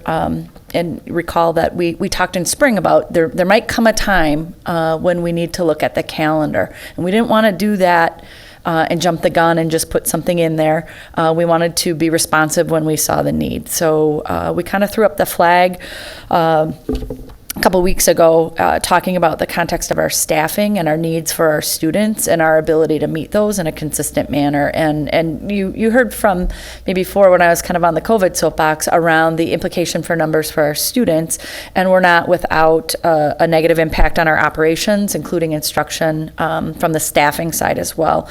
So just for perspective, just looking at September and October absences for staff have increased by 79% from pre-pandemic levels.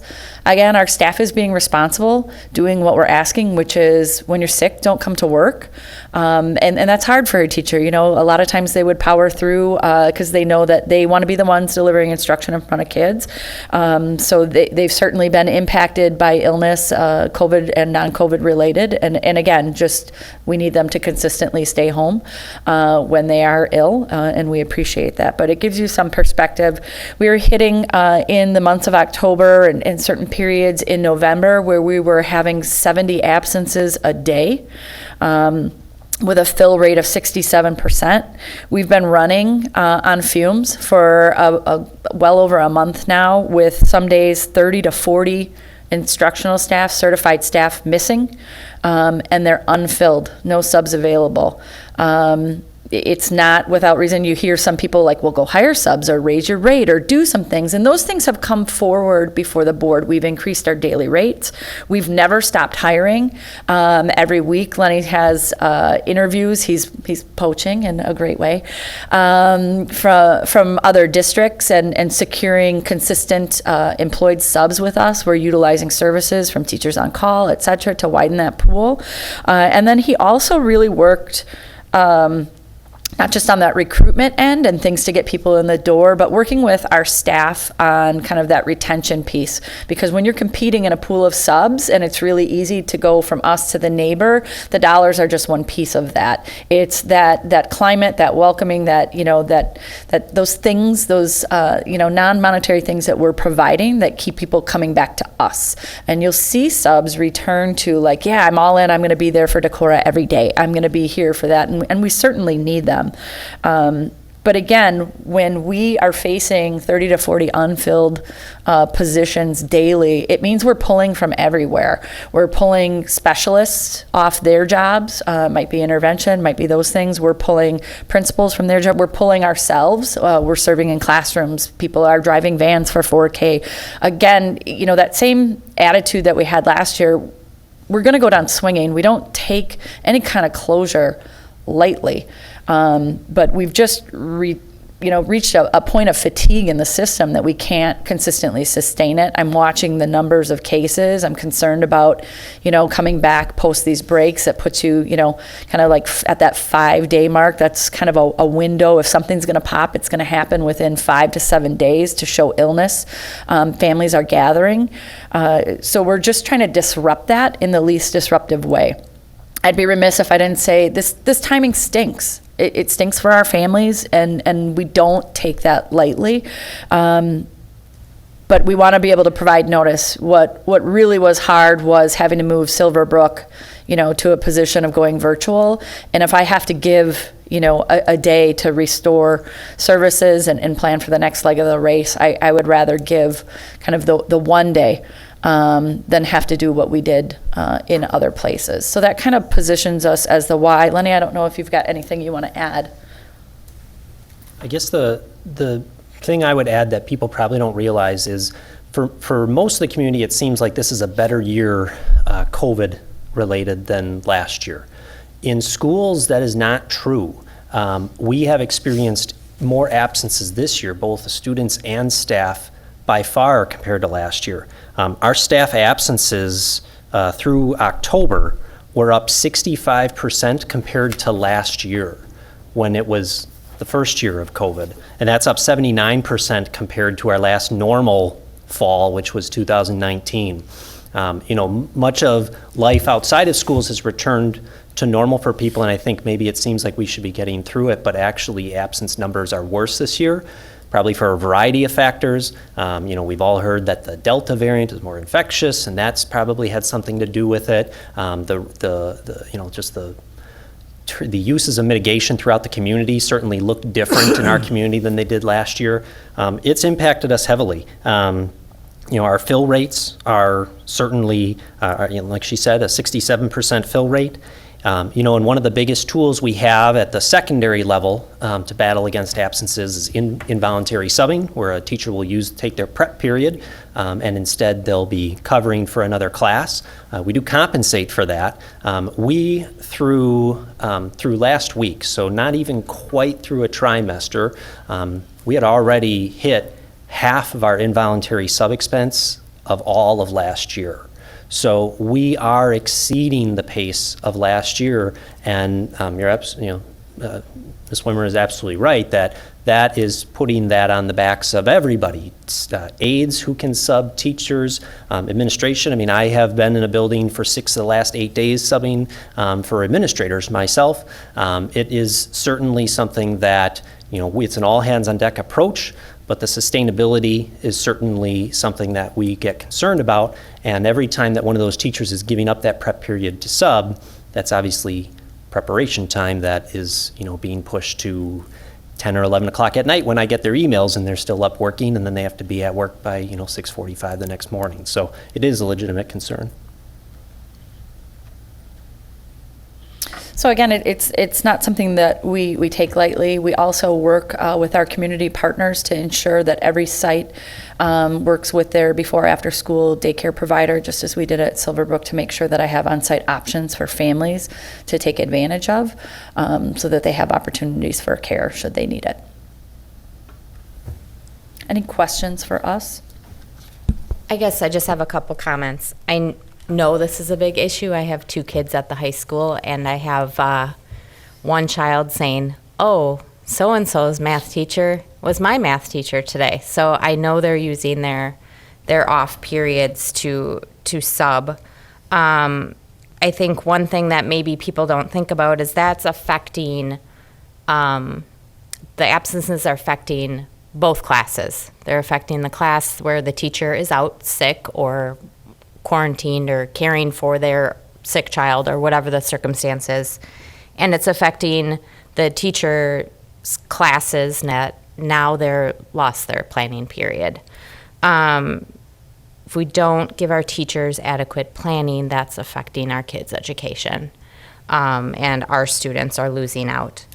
I know that you prefaced a possible staff planning day in your communication to the district, because I received those emails.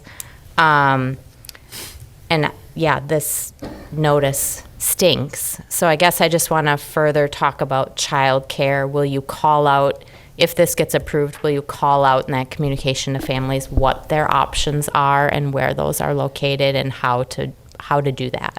So we did, because again, we had attempted to try and gather a little bit earlier, and just with schedules, we had to hit this date. So we did foreshadow in last week's school news for all of our community that this was a pending conversation, that this is what our recommendation was, and here's the opportunities with the caveat should the board approve it. So we started communicating that last Wednesday, and we would be ready with a communication this evening to just reiterate that and make sure our families knew and understood that access and the decision.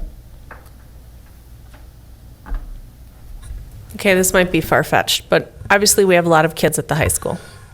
I mean, is there any way that we can, and I don't know if this would be like some kind of Facebook posting or something where you can say, hey, there's, 400 kids that could potentially be babysitters for you people who have smaller kids, and connect that way or something. I don't know. I'm just trying to think of something. I mean, if I'm a parent and I've got a second grader and, you know, my parents live far away and my husband's parents live far away, what do I do if I, you know, don't want to use some of the other options out there? You know, is there a way that we can, I don't know, it might be short notice and maybe that's a lot of work, but I'm just trying to think of a way to kind of soften that blow for parents. I think, again, we can look at communicating with our students. We have active volunteer groups, can talk about that, who's willing to maybe be on a list. Our kids are adept, we communicate directly with them around, hey, who's willing to be on a list for a call? You know, what, if any, is a rate, or it could qualify for volunteer hours. I could also kind of talk with our athletic directors.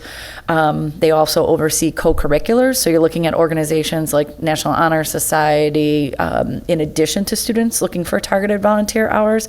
I think that's something we can easily put together and get out right away first thing for our kids tomorrow, so that they could fill that out, and then we can add to our communication. If you need support, then contact us. We'll try and help match you with support, in addition to the on-site options that are already in existence. I don't know that by approving these work days are going to help with our absent, our absentee problem, but I do know that our teachers involuntarily, I think you say, who are asked to sub, you know, or cover a class, who are doing that on planning time. Yeah, they get paid for it, but if it wasn't them, we'd either be paying a sub or we'd be putting an aide in that classroom and it'd be study hall. So I thank them for doing it, but when you do that day in and day out, then you're not able to grade papers. You're not able to plan for the next, you know, course or whatever. So I recognize our staff definitely needs this. The only thing I ask is that they are given this time for them, that we not us, but the administration doesn't ask them to come in and do a 3-hour meeting or training or whatever. They need this time, and let's make sure that they take full advantage of it. Mm-hmm. And we've talked, you know, we talked about our support staff just prior to this. You know, we'd welcome all of our staff in, even in those support roles. There's plenty of work, like you said, that we've had to delay, put off, et cetera. So it wouldn't negatively impact people who normally serve when students are in session. We would welcome all of our staff back. And have pre-communicated the potential with them as well. I think it's also important to note, you see around the state some closing out these 2 days before Thanksgiving. And, you know, they flipped to virtual on these, or they, you know, just closed for these couple days. And we were strategic around looking for the day of return for that day, because again, it put us post Thanksgiving in that window of, if we were going to see some illness, it does provide a disruption potential. I make no qualms either. Like, it's not going to be a magic wand on anything, but if I can disrupt a couple and know that, you know, maybe they wake up not feeling so hot on that Monday, and I kind of protected a layer of kids from being close contacts or getting ill themselves, then it's a disruption well worth it.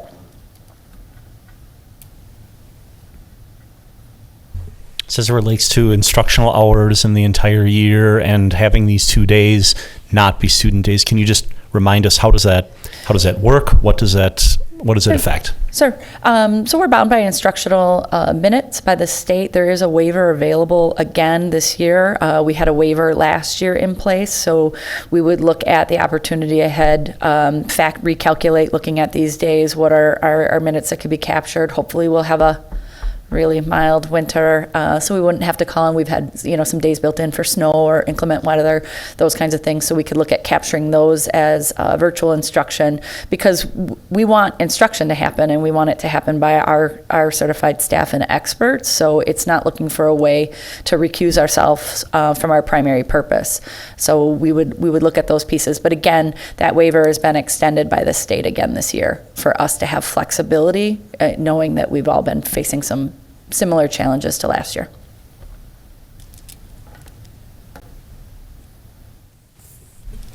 Any additional questions? I'll move to approve a change in our school year calendar to have Monday, November 29th and Monday, January 3rd as staff work days, no school for students. Second. Motion and second to approve Monday, November 29 and Monday, January 3 as staff work days. No student attendance. Any final discussion? All in favor, please say aye. Aye. Any opposed? Motion carries. Thank you. We'll make sure to communicate this evening. Great. All right.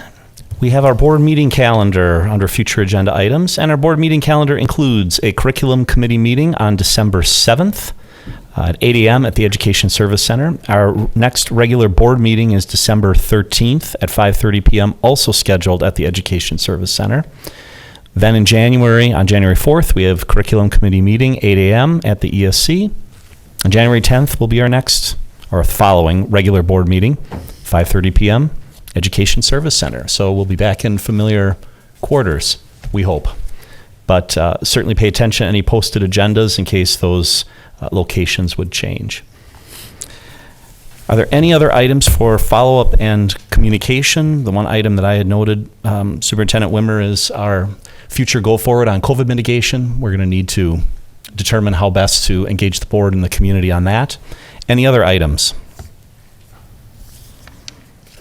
All right.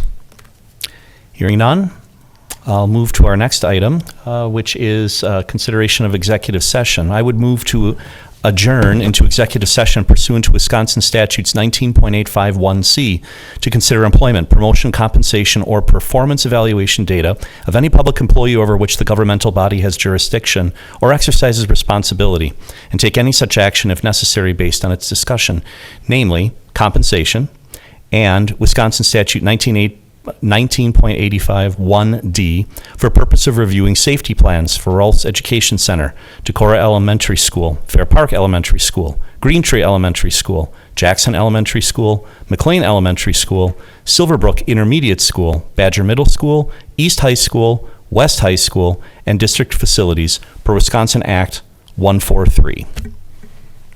Second. Thank you. Motion and second to adjourn into executive session. Any final discussion? I'll just pause and thank Jen Rausch, who puts this agenda together for me, with a reminder that this requires a roll call vote. So we will do a roll call vote. Ms. Dove? Yes. Mr. Fisher? Yes. Mr. Rebholz is absent. Mr. Swigert votes yes. Ms. Schmidt? Yes. Ms. Justman? Yes. Mr. Ongert? Yes. All right, that motion carries. We are adjourned into executive session. Thank you to everyone who joined us in person and virtually. Have a good evening.